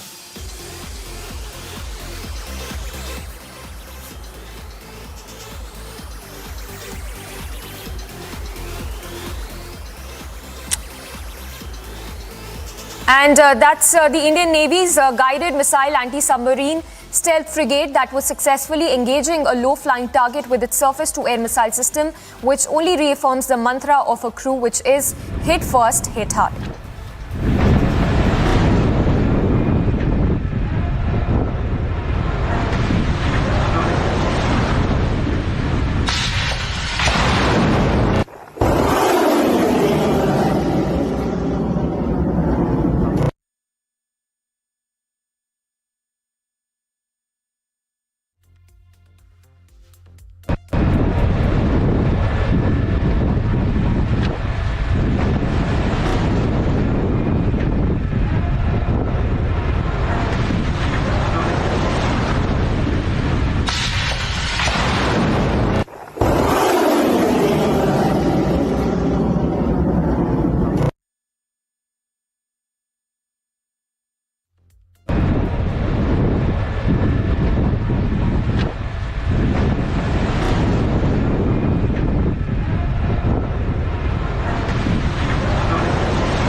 As an amazing step for students, the University Grants Commission has allowed students to pursue 2 degrees at the same time. Amity University is the first one to implement this, and now all Amity students can do 2 degrees together. To find out more, visit amity.edu/2 degrees. Breaking news now coming in. The NIA wanted death penalty.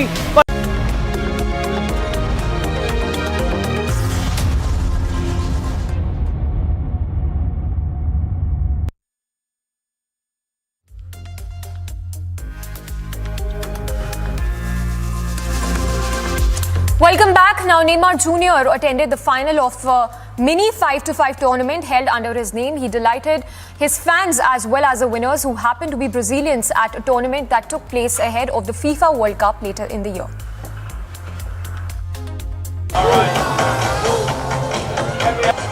Neymar recently gave a fascinating show to his fans at the finals of the tournament bearing his name ahead of the FIFA World Cup. Estou muito empolgado, muito feliz, me preparando cada vez mais para jogar a Copa. Então acho que não só eu como a minha equipe inteira, a gente está nos preparando ainda mais para chegar na Copa do Mundo bem, feliz e empolgado e conseguir o nosso objetivo, nosso sonho.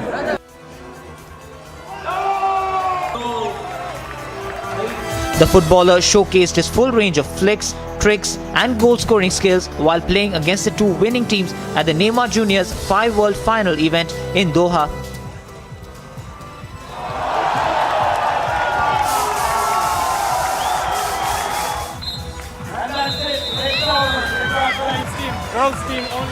The night was seen as a celebration of Brazilian football, as the winners of the mixed and women's categories of the tournament were Brazilians.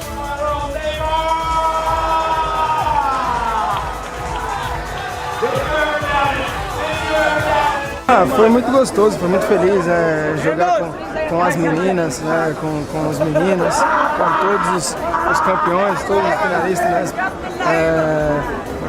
Me diverti bastante, foi gostoso. Neymar is seen as an idol by many in Brazil, making the play after the wins an added bonus. The footballer did not disappoint, scoring 2 goals against Consagrados before also finding the net against Portal Balls. Agency Report, Republic TV. Today, our government celebrates its 8 years in power. The Modi government's years in power are self-reflective in every aspect of development of the country. The Modi government took office on this day 8 years ago. Since then, the government has been on a roll of ushering in systematic reforms. And it started with the revolutionary Swachh Bharat Abhiyan. Swachh Bharat ka irada kar liya humne desh se apni ye wada kar liya humne. The Modi government criminalized triple talaq in July 2019. Then Union Minister Arun Jaitley had hailed the Supreme Court's 2017 verdict, making the practice unconstitutional. Pronouncing the instant triple talaq to be unconstitutional and void is a great victory for all those who've always believed that personal laws in India must also be progressive and must be compliant with the constitutional guarantees. With a focus on reforms to uplift women, the Modi government has now sought to raise the minimum age of marriage for women to 21. Apart from social reforms, the Modi government worked to digitize India.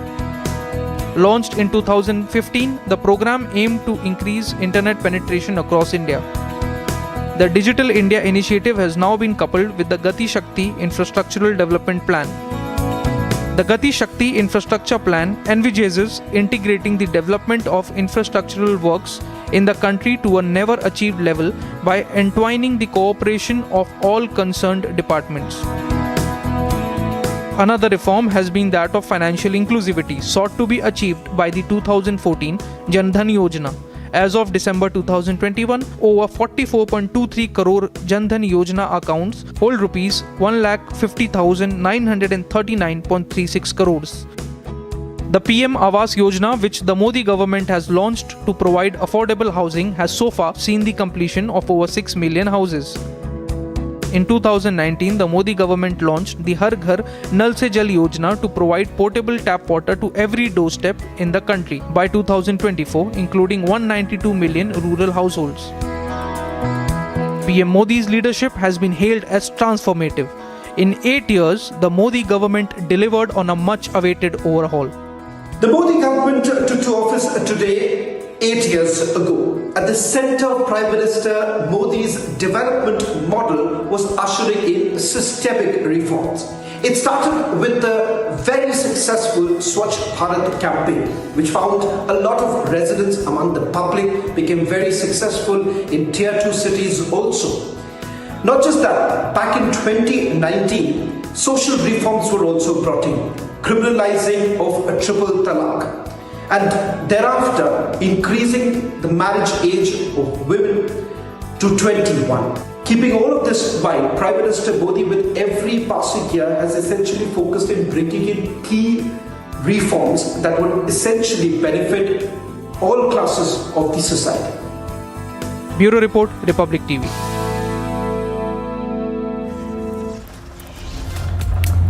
Time for a very short break. On the other side, we'll get you the latest as ED raids linked to Maharashtra Minister Anil Parab. Massive raids on across 7 locations.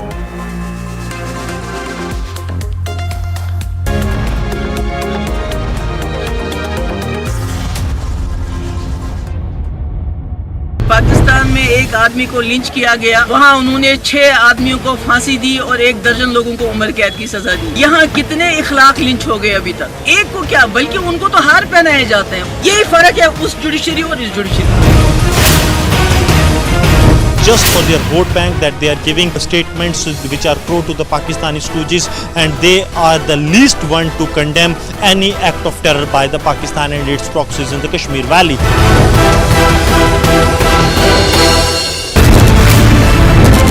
Behind me is the Eisenhower building next to the White House, where the meeting took place between Prime Minister Modi and Vice President Kamala Harris.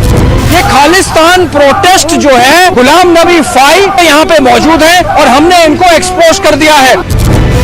Situation under control in Jahangirpur area. Prompt police action really averted a situation which could have gone out of hand. This is the biggest stadium in the world. For President Trump, this is going to be the biggest political event.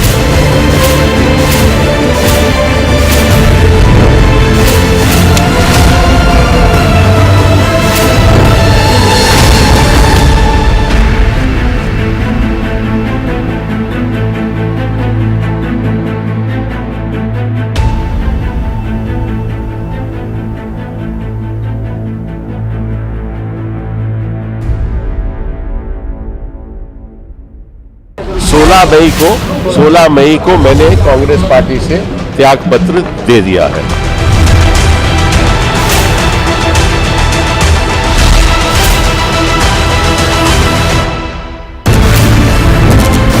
Barricades come in, we are just going to move few more steps. Delhi police officials coming here, more and more officials arriving on the spot. This is not only about a blast happening in the national capital. Narendra Modi खुद पहुंचे, भारत के प्रधानमंत्री stage पे Donald Trump को नीचे लाने के लिए. जो बॉनहोमी है ये दोनों के बीच में दिख रही है. हम इस समय अंदर गलियों की तरफ अब हम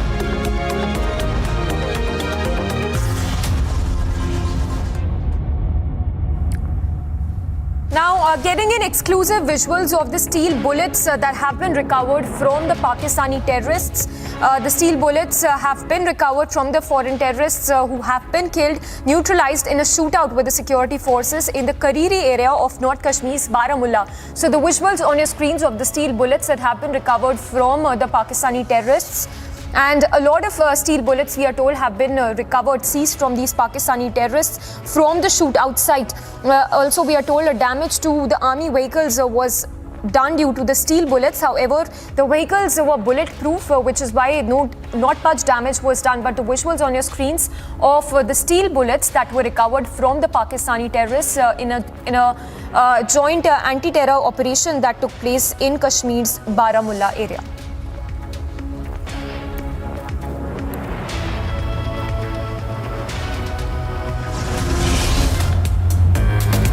A very short break. On the other side, we'll get you the latest on Karthi, who plays the victim, says did not facilitate visas for Chinese nationals.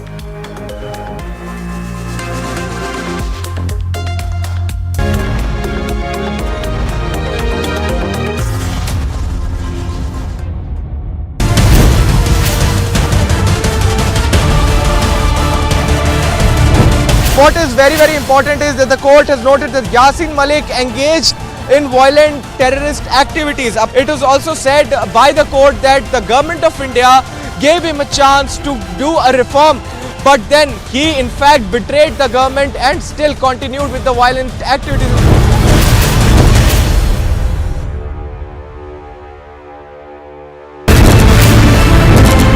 The Prime Minister speaks at the Bloomberg Business Forum. He of course will try to highlight India's 5 trillion economy dream and essential supplies and adequate supplies, and that is the biggest that we have from the APMCR.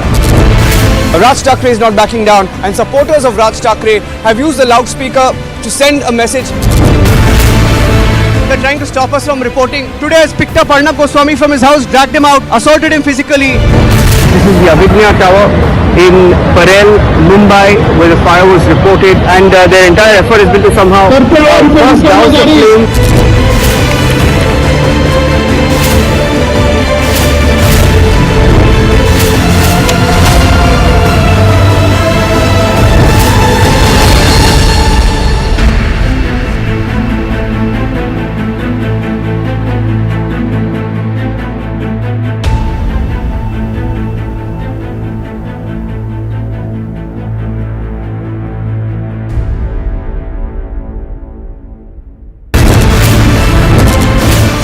The question this time very clearly, no answers from him. Our keys continue to be with his men. We faced intimidation here. What we have to see is what action will really be taken here in this case. We've been trying to get in touch with you and ask you several questions on the land deals that you had along with Priyanka Vadra and Robert Vadra. Why are you trying to avoid the camera, sir? Hanging of the rapist has been confirmed. Court has said all the evidence had already been seen at the trial court, at the high court and the top court of the country. They're not going to go into it again. Once again trying to get in a word with Mr. Vijay Mallya. Persistently been asking you only one question. Mallya, why did you escape in 2015? Do you not think the decorum of the court and the dignity needed to be maintained with the kind of language you use? Republic TV gets you the first words from Khabar Qureshi.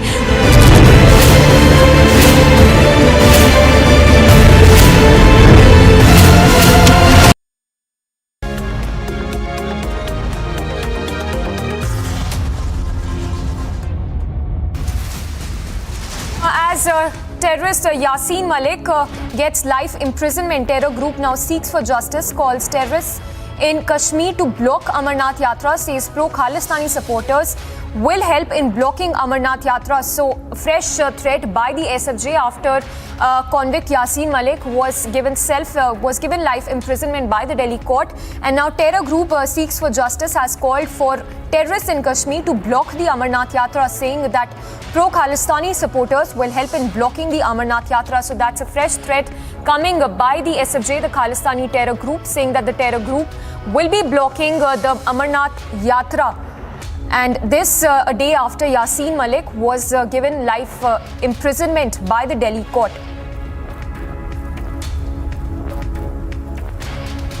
A very short break. On the other side, we'll get you the latest from Delhi, from the outside the CBI headquarters, as Karthi plays victim, says did not facilitate visas from Chinese nationals.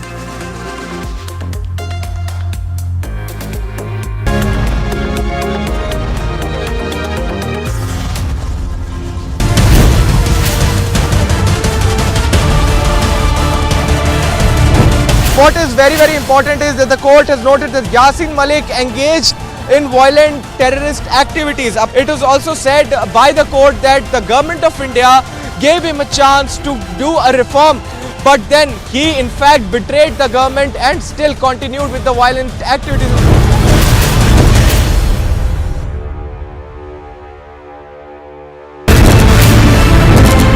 The Prime Minister speaks at the Bloomberg Business Forum. He of course will try to highlight India's 5 trillion economy dream and essential supplies and adequate supplies, and that is the biggest that we have from the APMCR. Raj Thackeray is not backing down, and supporters of Raj Thackeray have used the loudspeaker to send a message. They're trying to stop us from reporting. Today has picked up Arnab Goswami from his house, dragged him out, assaulted him physically. This is the Avigna Tower in Parel, Mumbai, where the fire was reported, and their entire effort has been to somehow cross down the flames.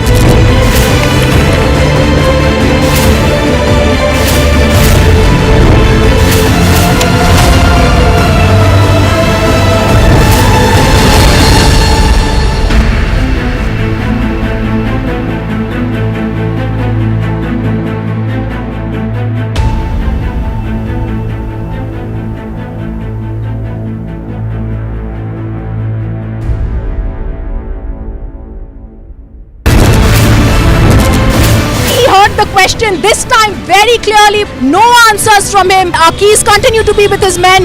We faced intimidation here. What we have to see is what action will really be taken here in this case. We've been trying to get in touch with you and ask you several questions on the land deals that you had along with Priyanka Vadra and Robert Vadra. Why are you trying to avoid the camera, sir? Hanging of the rapist has been confirmed. Court has said all the evidence had already been seen at the trial court, at the high court and the top court of the country. They're not going to go into it again. Once again trying to get in a word with Mr. Vijay Mallya. Persistently been asking you only one question. Mallya, why did you escape in 2015? Do you not think the decorum of the court and the dignity needed to be maintained with the kind of language you use? Republic TV gets you the first words from Khabar Qureshi.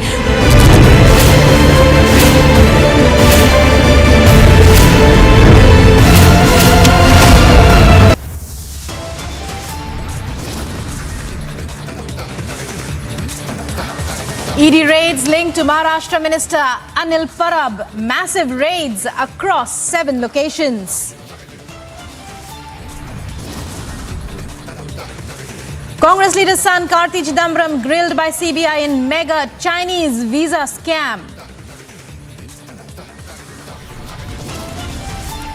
But Karthi Chidambaram plays victim, says did not facilitate visas for Chinese nationals.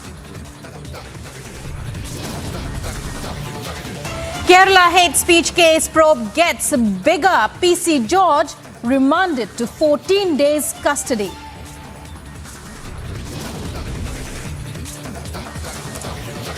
And critical day in Gyanvapi hearing case today.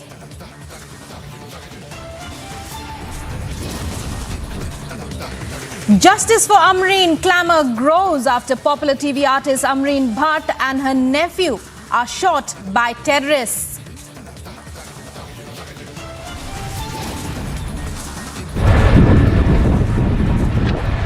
India's military might on display. Guided missile anti-submarine stealth frigate successfully fired.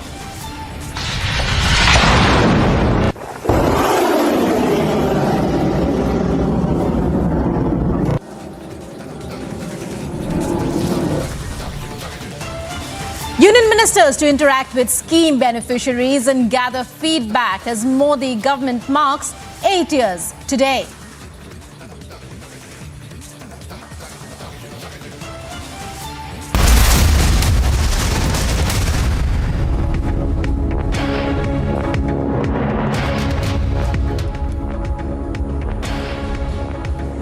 Welcome to this edition of Live and Breaking, in which we bring you the top stories making headlines at this hour. And BJP State President Bandi Sanjay has said that several temples were demolished and mosques were built over them by Muslim rulers in Telangana too in the past. If these mosques are dug up now, there is the possibility of unearthing Shivlingams. Further adding that the BJP would get the state rid of the evil forces and establish Ram Rajya if it comes to power.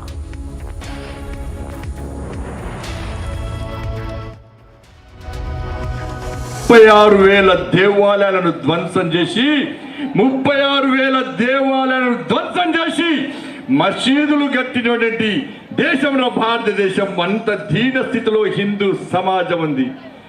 ఎక్కడైనా ఏ మసీదు తవ్వినా కూడా శివలింగాలు వెళ్తున్నాయి, హిందూ దేవుళ్ళ ఆనవాళ్ళు వెళ్తున్నాయి. ఏడవైనా కాశీలో నిన్నగాక కాశీలో ఇలా మసీదులో శివలింగం వెళ్ళిన విషయాన్ని ఒక్కసారి గుర్తుంచుకోండి. ఏ హిందూ దేవాలయాన్ని కూల్స్తే ఇలా ముస్లిం మసీదు ఆనవాళ్ళు ఎక్కడ అసలు? నేను సవాల్ చేస్తున్నా, ఓవైసీకి సవాల్ చేస్తున్నా, కుహనా సెక్యులర్ వాళ్ళ నేను సవాల్ చేస్తున్నా. నా సవాలు మీకు దమ్ముంటే స్వీకరించండి. ఈ తెలంగాణ రాష్ట్రంలో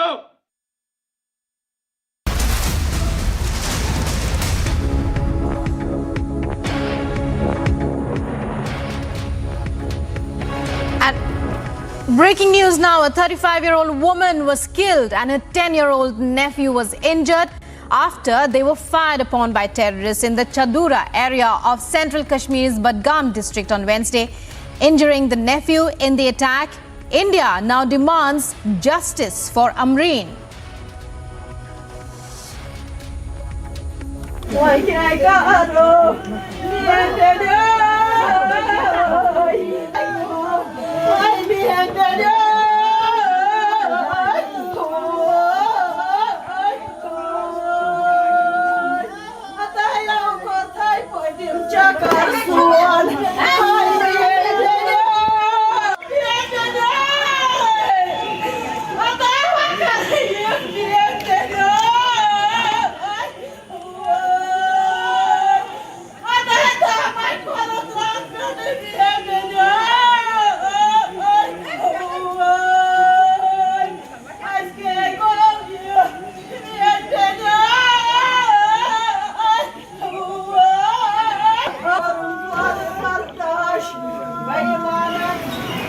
सर रोल सर।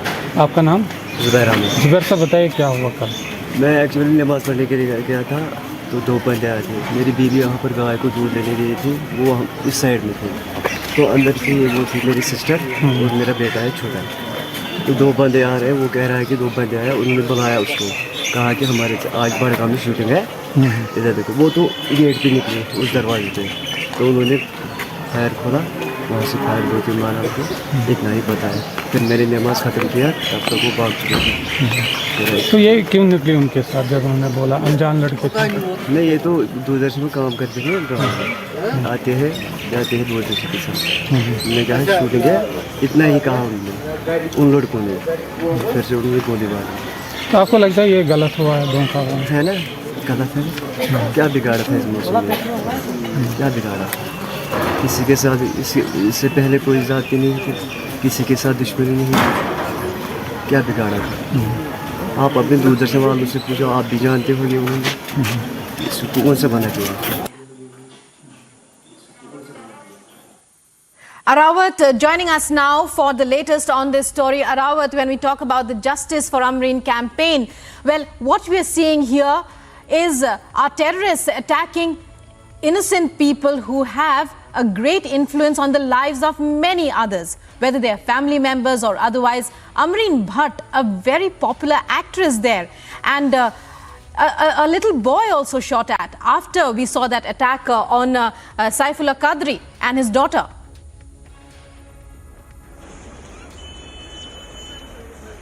या एग्जैक्टली आप इससे देख सकते हैं किस तरह से पाकिस्तानी आतंकियों की बौखलाहट इस तरह से, जो कि कश्मीर की एक इन्फ्लुएंसर थी, एक्ट्रेस थी अमरीन भट्ट, जो कि कल रात चाडोरा बडगाम के अंदर मिलिटेंटों ने अपनी आतंकी गतिविधि में उसको मार दिया और 10 साल का नेफ्यू भी इस आतंकी अटैक में इंजर्ड हुआ।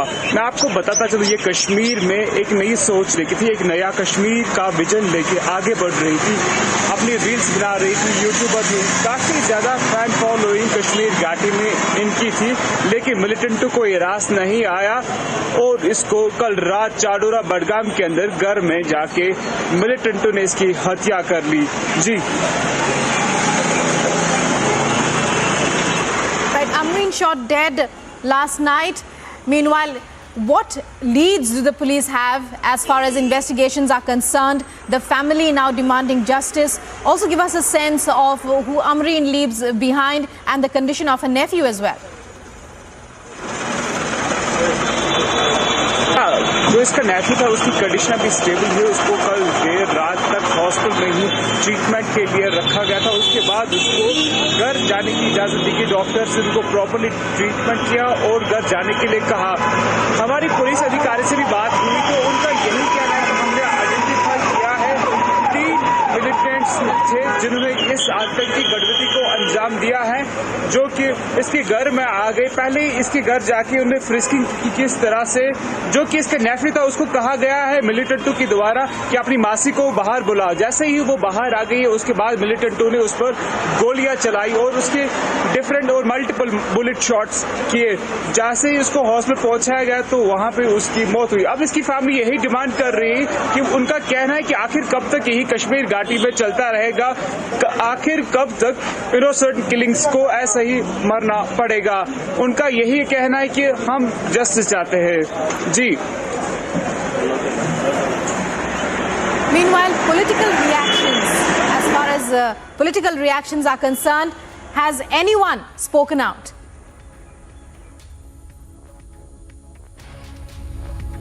उसकी बात करें, उमर अफजल ने कल ऐसे ही इसको मर्डर कहा, लेकिन वो भी प्रॉपर वर्ड्स पे क्लियर ये तैयार मानने के लिए नहीं है कि ये आतंकी गतिविधि थी, लेकिन वो घुमा फिरा के लिख रहे हैं कि कंडम कर रहे, जस्ट वो एज अ रूटीन उन्होंने बनाया कुछ पॉलिटिशियंस ने कि इस तरह से। लेकिन दूसरी जानब बीजेपी के कुछ लीडर्स ने भी कंडम किया, उन्होंने कहा कि कब तक ये ब्लड बाथ वगैरह चलता रहेगा, ये रुकना चाहिए, जो बिजनेस है पाकिस्तान स्पॉन्सर्ड टेररिज्म का ये कश्मीर घाटी में रुकना चाहिए। लेकिन उसकी जानिब अगर हम महबूबा मुफ्ती की बात करें या और कुछ कश्मीर बेस्ड पॉलिटिशियंस की बात करें, उनकी जानिब से अभी कोई कंडम वगैरह कुछ भी नहीं किया गया है। जस्ट वो बस ट्विटर पे अपनी बयानबाजी कर रही है। इनकी फैमिलीज के साथ साथ कुछ रिलेटिव्स का भी कहना है, वो जस्ट कह रहे हैं, वो जस्ट ट्वीट कर रहे हैं, वो अपने घरों से बाहर नहीं आ रहे हैं। उनका बस यही ज्यादा से ज्यादा वो बयानबाजी करते हैं और ग्राउंड लेवल पे वो कहीं दिखते नहीं है।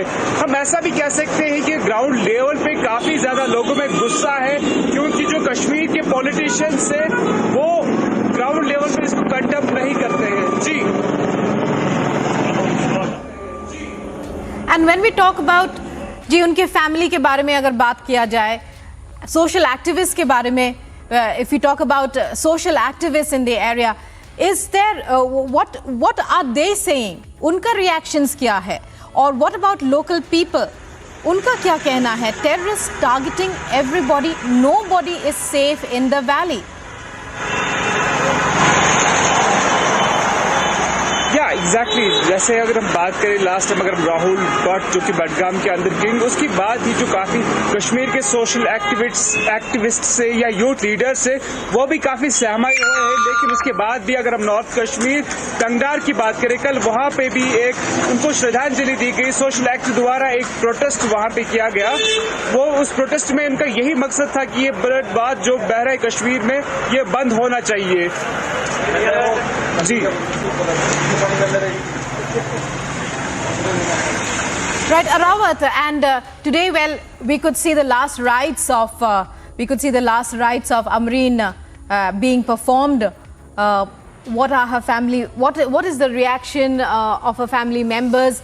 How do they see themselves moving forward? Are they intending to raise their voice, demanding justice for their daughter who was taken away from them so cruelly? What about other people, her neighbors, other people in the area?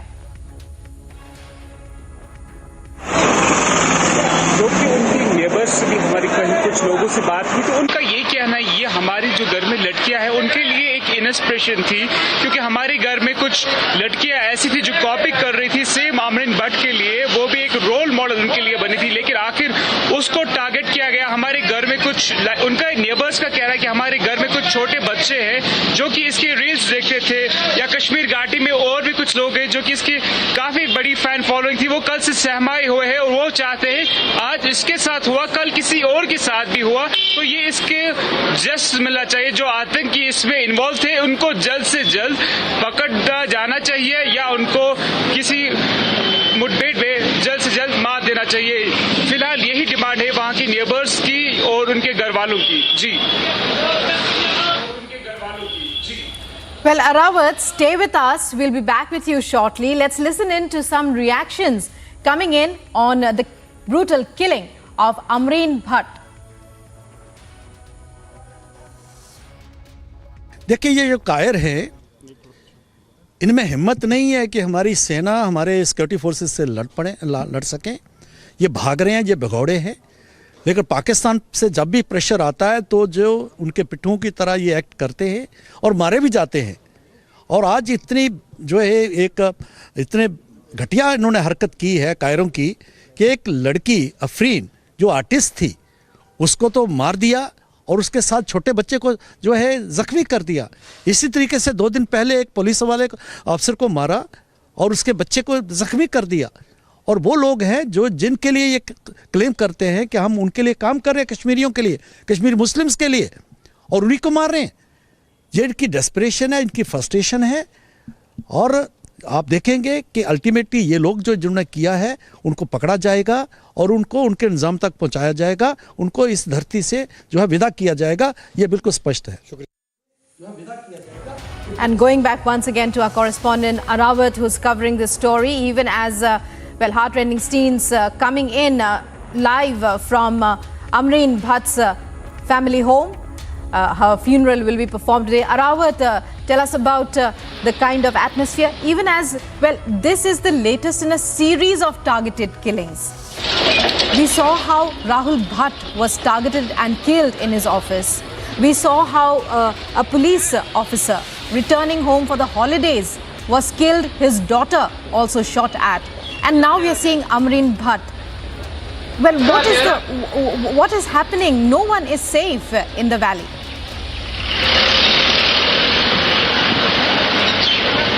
या exactly Kashmir घाटी में भी हर एक, चाहे भी social activist की बात करें या कोई भी लाइक इवन कुछ मेरी यूट्यूबर्स से भी बात हुई, वो भी कल से सेफ फील नहीं कर रहे हैं क्योंकि वो भी बौखलाए हुए हैं। जो कि इनका कहना है कि मिलिटेंट संगठन जो कि कश्मीर घाटी में लगातार घुसपैठ करना चाहते हैं और यहाँ पे वो आप देख रहे हो जैसे कल बारामूला के अंदर पाकिस्तानी आतंकी एक गाड़ी में ट्रैवल कर रहे थे और वो भी श्रीनगर सिटी की तरफ आना चाहते थे और कश्मीर घाटी के श्रीनगर सिटी या और किसी डिस्ट्रिक्ट में वो खून खराबा चाहते थे। एक्चुअली इनको डायरेक्शंस मिल पाई है पाकिस्तान से कि कश्मीर घाटी में अगर कुछ शांत अभी चल रहा है, इवन अमरनाथ यात्रा भी आने वाली है, उसके बावजूद लगातार कश्मीर घाटी में मिलिटेंट्स, हम ऐसा कह सकते हैं कि ये बौखलाए हुए हैं, तभी कश्मीर घाटी में सिविलियन किलिंग्स की जाती है और लाइक कश्मीरी पंडित्स को लगातार थ्रेट किया जाता है।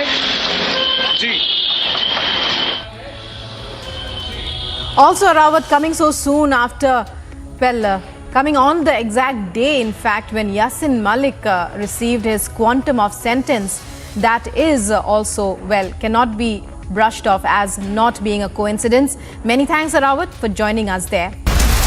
And moving on now to other breaking news, Republic TV has accessed the letter of the Kerala Council of Churches, appealing to Kerala Chief Minister for appropriate action after the PFI rally. The church body has said that the Kerala government must be prepared to curb growing terrorist activities in Kerala society, condemning inaction against certain groups who have made hate speeches against the Christian community.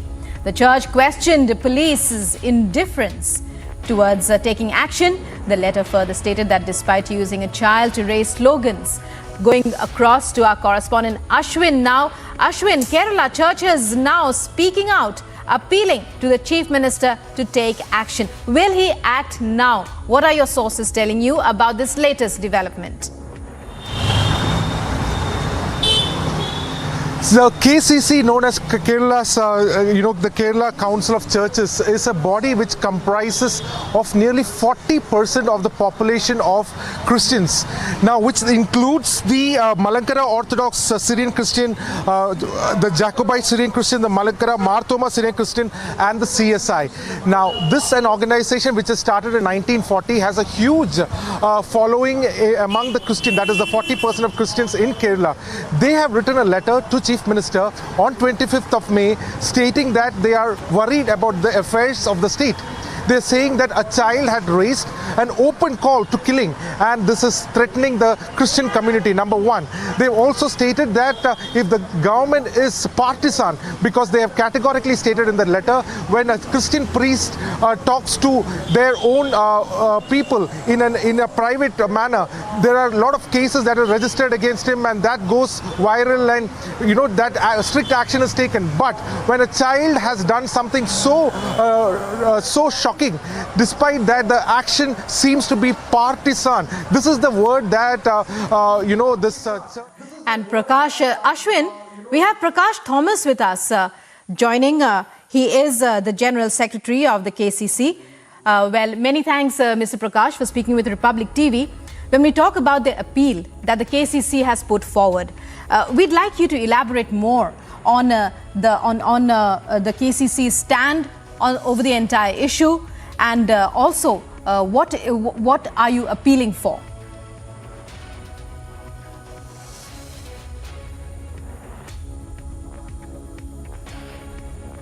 Mr. Thomas. Mr. Prakash Thomas, General Secretary of the Kerala Church Committee, joining us on Republic TV. Mr. Thomas, in the Kerala hate speech case, the church body, accounting for nearly 40% of people in Kerala, of the public in Kerala, appealing for action against hate speeches. Mr. Thomas, over to you to present your point of view through Republic.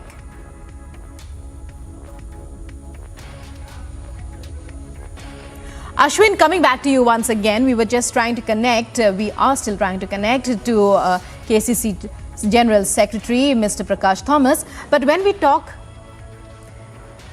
well, Mr. Prakash Thomas, quickly coming back to you once again before we lose that connection, your thoughts, even as the KCC is appealing for action on the part of the Chief Minister. Yes, we want equal justice. We never want any special consideration for us. What we need is equality before law and equal protection of law as envisaged in the Constitution. If someone mentions anything regarding a community, cases are charged. But when people from that community openly attacks others, and even threatening slogans are raised on the street by a small child, we know that it is not a spontaneous slogan. It was a trained slogan by a group of people. And it is easy for the police to identify those people who involved in that procession. But government is taking some action when central agencies demanded them to take action. And there is indifference and delay on the part of the police force when people belonging to one community does anything. There are a lot of instances in Kerala when the religious leaders of one community attack all other communities. What we want in Kerala or in India is a peaceful existence. And for that purpose, government should be ready to prevent all atrocities or all threatening statements like this. And there is a mass movement from someone. When a person says something, there will be processions in the street. Such threatening things should not happen in this street because we all are Indian citizens.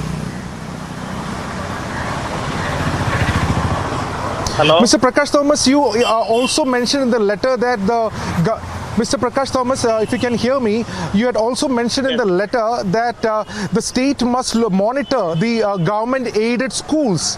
Are you mentioning about any kind of madrasas? Is it about what is the reason that the Church Council has asked the government to monitor some of the government-aided schools? What could you please elaborate the reason? If government gives money, it is the money of the entire people of this nation.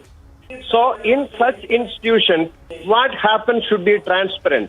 So government should be ready to monitor any institution funded by government, supported by government. It may be madrasas, it may be any aided schools or any other institution, but there should be proper monitoring. Otherwise, what happening there may hinder the growth of the nation, the integrity of the nation.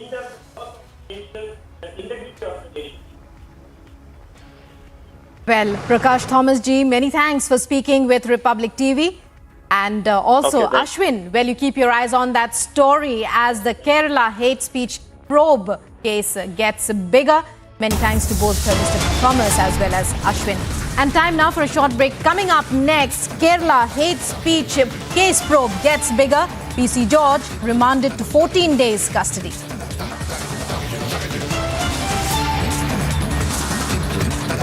Batter Assam as the state continues to reel under heavy rains and floodwaters.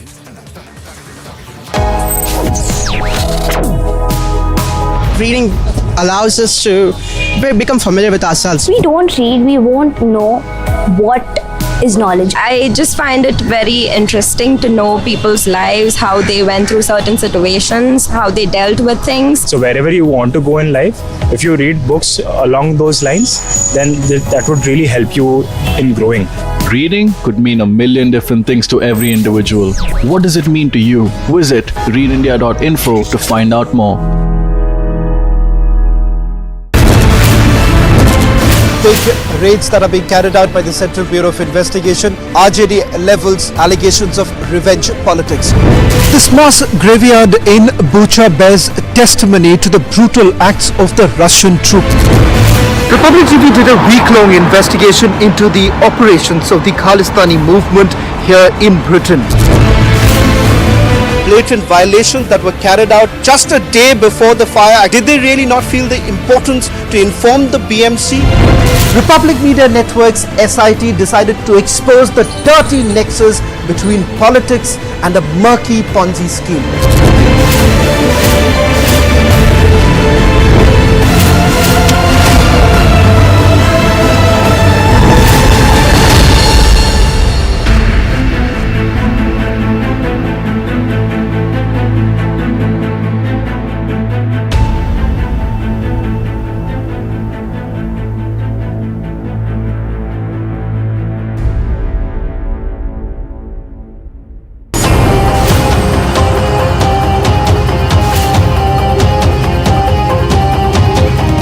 We are all constrained by the fact that we are members of political parties and we have to therefore abide by the discipline of those parties. But I think it is important to be an independent voice.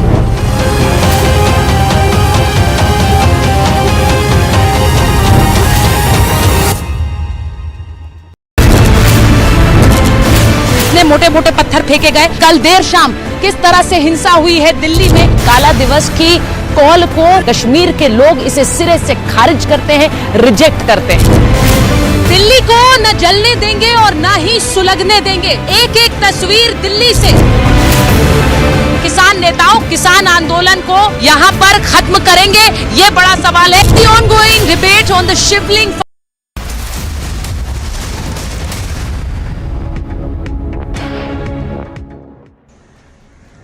And breaking news coming in at this hour, the Enforcement Directorate is carrying out searches at 7 locations in Maharashtra. Premises connected to Shiv Sena's senior leader Anil Parab. A PMLA case has been registered.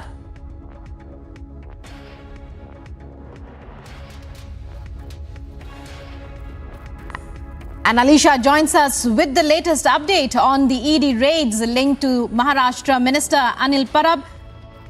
Alisha, when we talk about the raids, what is the ED saying? It's a PMLA case, and in how deep trouble is Mr. Parab? Well, we have to wait and watch what is the further course of action, because all we know that the Enforcement Directorate that has been conducting searches at 7 locations of Maharashtra Shiv Sena Minister Anil Parab, and this is in connection with a money laundering case that was registered against Anil Parab under PMLA Act. So, importantly, the 7 premises which the locations include in Pune and Mumbai, and importantly, we have the visuals which we can see that the ED has been conducting searches at his official bungalow, that is C5 bungalow right opposite to the Mantralaya. Also, there are ED officials who have been conducting searches in Kothurud and in Pune and in his Bandra residence as well. So we have to see, we have to wait and watch what are the recovery that has been made by the Enforcement Directorate. But yes, what we are getting is the information that there are the 7 locations that has been under the radar of Enforcement Directorate, and 7 locations has been searched by Enforcement Directorate. And what are the recovery that has been made, we have to watch, because it has been also said that this topic is going to be discussed in the cabinet meeting as well, because today where the cabinet meeting is being scheduled at 12 p.m. and this will be discussed, but importantly we have to check what are the recovery that has been made by the Enforcement Directorate in further course of time. But yes, the searches are underway at 7 locations in connection with the money laundering case that has been registered against Anil Parab. But Karthi Chidambaram coming up next, playing the victim, says did not facilitate visas for Chinese nationals.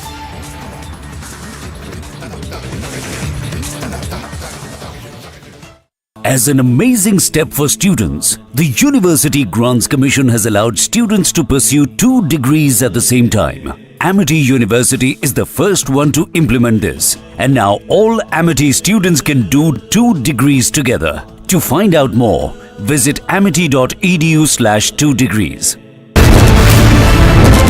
Behind me is the Eisenhower building next to the White House, where the meeting took place between Prime Minister Modi and Vice President Kamala Harris.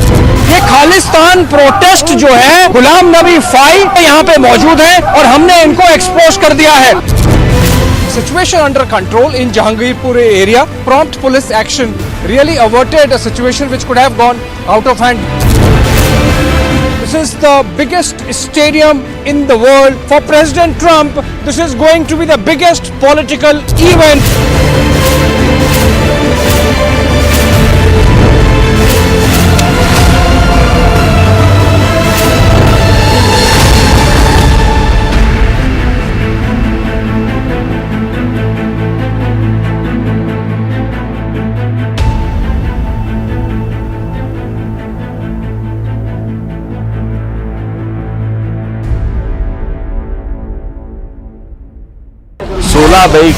सोलह मई को मैंने Congress party से त्यागपत्र दे दिया है.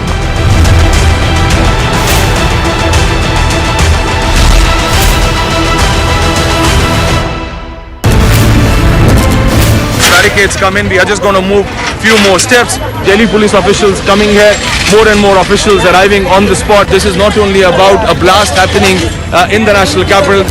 नरेंद्र मोदी खुद पहुंचे, भारत के प्रधानमंत्री स्टेज पे डोनाल्ड ट्रंप को नीचे लाने के लिए. जो बोनहोमी है, ये दोनों के बीच में दिख रही है. हम इस समय अंदर गलियों की तरफ अब हम जा रहे हैं. CISF की कंपनी के साथ दिल्ली पुलिस के वरिष्ठ अधिकारी यहाँ पर लोगों को समझा रहे हैं. Just showing you the cavalcade of the UP Chief Minister Yogi Adityanath on the tarmac of the Amosi Airport live. आप देख रहे हैं rapid action. Top headlines at 9:30. ED raids linked to Maharashtra Minister Anil Parab. Massive raids on across 7 locations. Congress leader's son Karthi grilled by CBI in mega Chinese visa scam.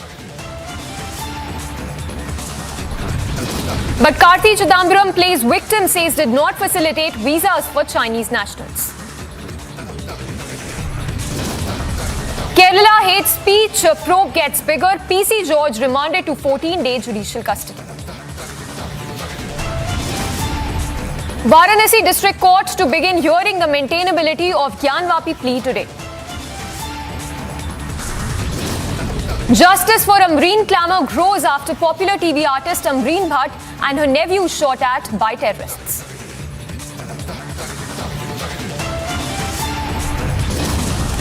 India's military might on display. Guided missile anti-submarine stealth frigate successfully fired. Union ministers to interact with scheme beneficiaries and gather feedback as Modi government marks 8 years today.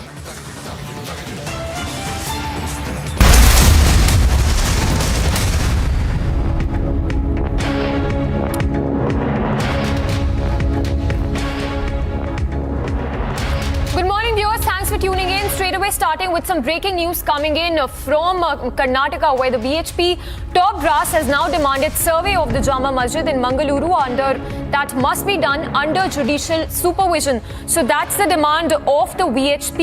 The public should know the facts is what the VHP is now claiming. So the VHP top brass is demanding a survey of the Jama Masjid in Mangaluru and saying that the survey must be done under the judicial supervision. Remember, the Mandir Masjid Rao has now reached Mangaluru. It's a Gyanvapi-like controversy that has now erupted in Mangaluru. The VHP top brass now demanding survey at the Jama Masjid in Mangaluru. We have the soundbite as well of the VHP Chief Surinder Kumar. Let's take a look. Karnataka के मंगलुरु में जामा मस्जिद की मरम्मत के दौरान इस बात के सबूत मिले हैं कि वो मस्जिद मंदिर को तोड़कर बनाई थी. वहां मंदिर के अवशेष मिले हैं. ये बात इतिहास की पुस्तकों में तो दर्ज थी ही, और अब सबूत भी सामने आ रहे हैं. वहां का हिंदू समाज इतना चाहता है और यही कोर्ट में उनकी प्रे भी है. सर्वे होना चाहिए. सच्चाई दुनिया के सामने आनी चाहिए। पूरी दुनिया जानती है कितने ही मंदिरों को तोड़कर मस्जिद बनाया गया। मुझे लगता है कि इससे पहले और किरकिरी हो, अब सद्भावना को बनाने का मामला, यह दायित्व अब मुस्लिम समाज का है। उन्हें आगे बढ़ना चाहिए, मुस्लिम आक्रमणकारियों से नाता तोड़ना चाहिए।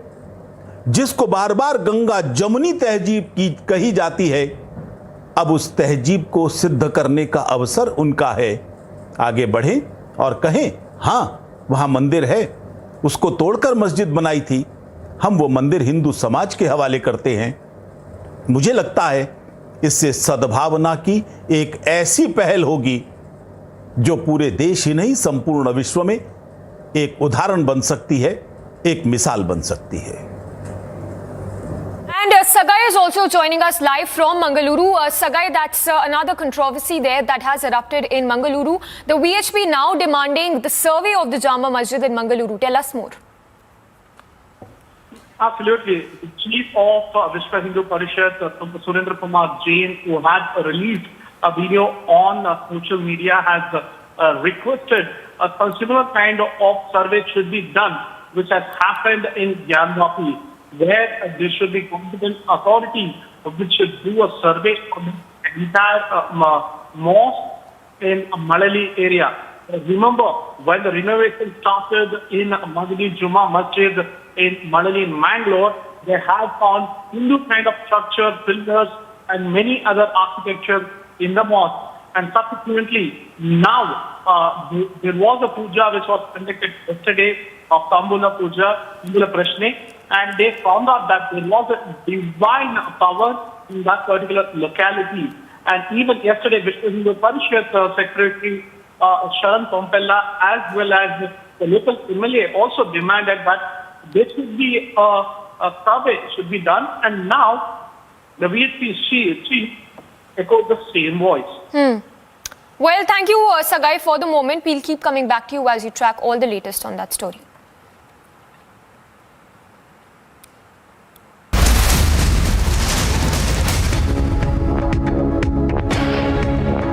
Getting the inside track of the ED raids linked to Maharashtra Minister Anil Parab. The latest, what we are told, is that the Maharashtra cabinet is slated to hold a meeting at 12 p.m. today. Discussion is likely about the raids of ED being held at Anil Parab's linked premises. Remember, this comes against a backdrop of ED carrying out searches at 7 locations in Maharashtra, which also includes a resort linked to Anil Parab. The premises are connected to Shiv Sena senior leader Anil Parab. And remember, a PMLA case has also been registered against the Shiv Sena leader Anil Parab. So the inside track that we are getting to you, and those are the visuals also of the raids being carried out by the Enforcement Directorate at premises linked to Shiv Sena leader. These are the live visuals on your screens right now of the ED raids which are underway at 7 locations in Maharashtra linked to Maharashtra Minister Anil Parab. We have our senior editor Shravan also joining us. Shravan, give us the latest information as far as the raids that are concerned that are linked to the Maharashtra minister.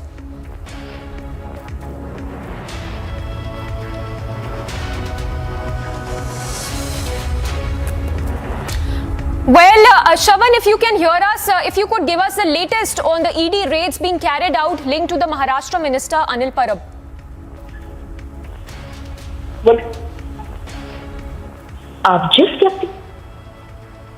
Well, we'll try and connect with Shravan again. But we have a soundbite of Kirat Sumaya as well, who's reacted to the ED raids. Let's take a look. Anil Parab पर ED की कार्रवाई का प्रारंभ हो चुका है। Anil Deshmukh jail में, Nawab Malik jail में, अब अनिल परब ने अपना बोरिया बिस्तर बांधकर तैयारी। अनिल परब पर ईडी की कार्रवाई का प्रारंभ हो चुका है। अनिल देशमुख जेल में, नवाब मलिक जेल में, अब अनिल परब ने अपना बोरिया बिस्तर बांधकर तैयारी शुरू करना चाहिए। That you're picking up on the ED raids being carried out.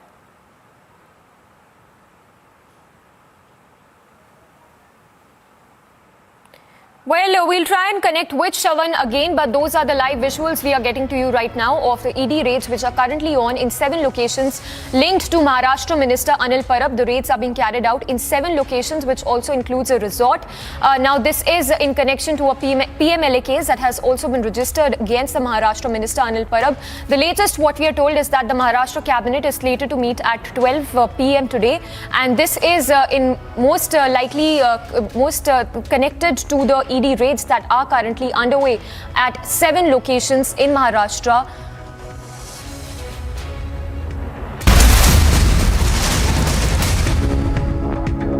And more breaking news coming in. The Haryana police will be handing over all case papers in Karnal case to the NIA, which will now probe the IED seizure case at Karnal, which happened on 5th of May. So the latest, what we are told, is that the NIA has taken over the Karnal case after the seizure of the IED seizure, which happened in Karnal, Haryana's Karnal, on 5th of May. So the NIA officially taking over the investigation in connection with the Karnal IED recovery case. We will go across to our reporters as well to give us all the latest on that, but the latest that is coming in right now is that the NIA has taken over the case. We have Amandeep, who's tracking the story closely. Amandeep, over to you. What is the latest you can tell us? Well, Samiksha, now the NIA has taken over the entire case that IED was recovered in Karnal on 5th of May, just because it is having the cross-border terror link. So Khalistani activists are very much indulged into this case. So that is the reason now National Investigating Agency will probe further. Just because initially 4 people have been arrested with the recovery of 7.5 kg of the IED from Karnal, and in fact it was being supplied to Telangana. And at the midway, Karnal police have interrupted the car and recovered this IED. And during the course of investigation, Karnal police have learned that this is a very much case of cross-border terror link. Pro-Khalistani activists who are sitting in the Pakistan, basically they are supplying this explosive to Punjab and the different parts of country. So that is the reason now NIA has completely taken over the case and even further probe that who all are involved, what is the network of the pro-Khalistani activists in Punjab, Haryana and the other parts of the country, and what are their planning also. Just because this is not the first case that pro-Khalistani activists are supplying the drugs and the explosives in Punjab and different parts of the country. Just because during the preliminary investigation, Haryana police have learned that this IED was dropped through the drone in Punjab in the Tarastan district and later on will be supplied to the Telangana. And a clear-cut terror plot is there, and that is the reason now NIA will conduct a thorough probe. And Karnal police have arrested 4 persons into this case. Initially, NIA officials have visited the Karnal police station and they have also questioned the accused also. And from there, it has been established that cross-border terror link is very much in this case. And that is the reason now NIA has completely taken over the case for the further investigation to break down the chain of the pro-Khalistani activists in Punjab. Well, absolutely. Yes. Thank you so much, Amandeep, for taking us through all those latest details.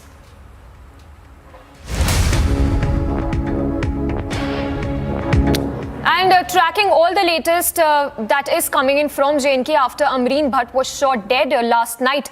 A 35-year-old woman was killed and her 10-year-old nephew was injured after they were fired upon by terrorists in the Chandura area of central Kashmir's Budgam district last night, injuring the nephew also in this attack. India is now demanding justice for Amreen. We have Zeenat joining us live as well. We will go across to Zeenat as well, just a short while, but the visuals on your screens of the grieving family there of Amreen, who was shot dead last night by the terrorists, the TV artist. And we have Zeenat back with us. Zeenat, what is the situation right now? We can see those visuals of the grieving family, the chorus only growing stronger for action as far as this particular incident is concerned.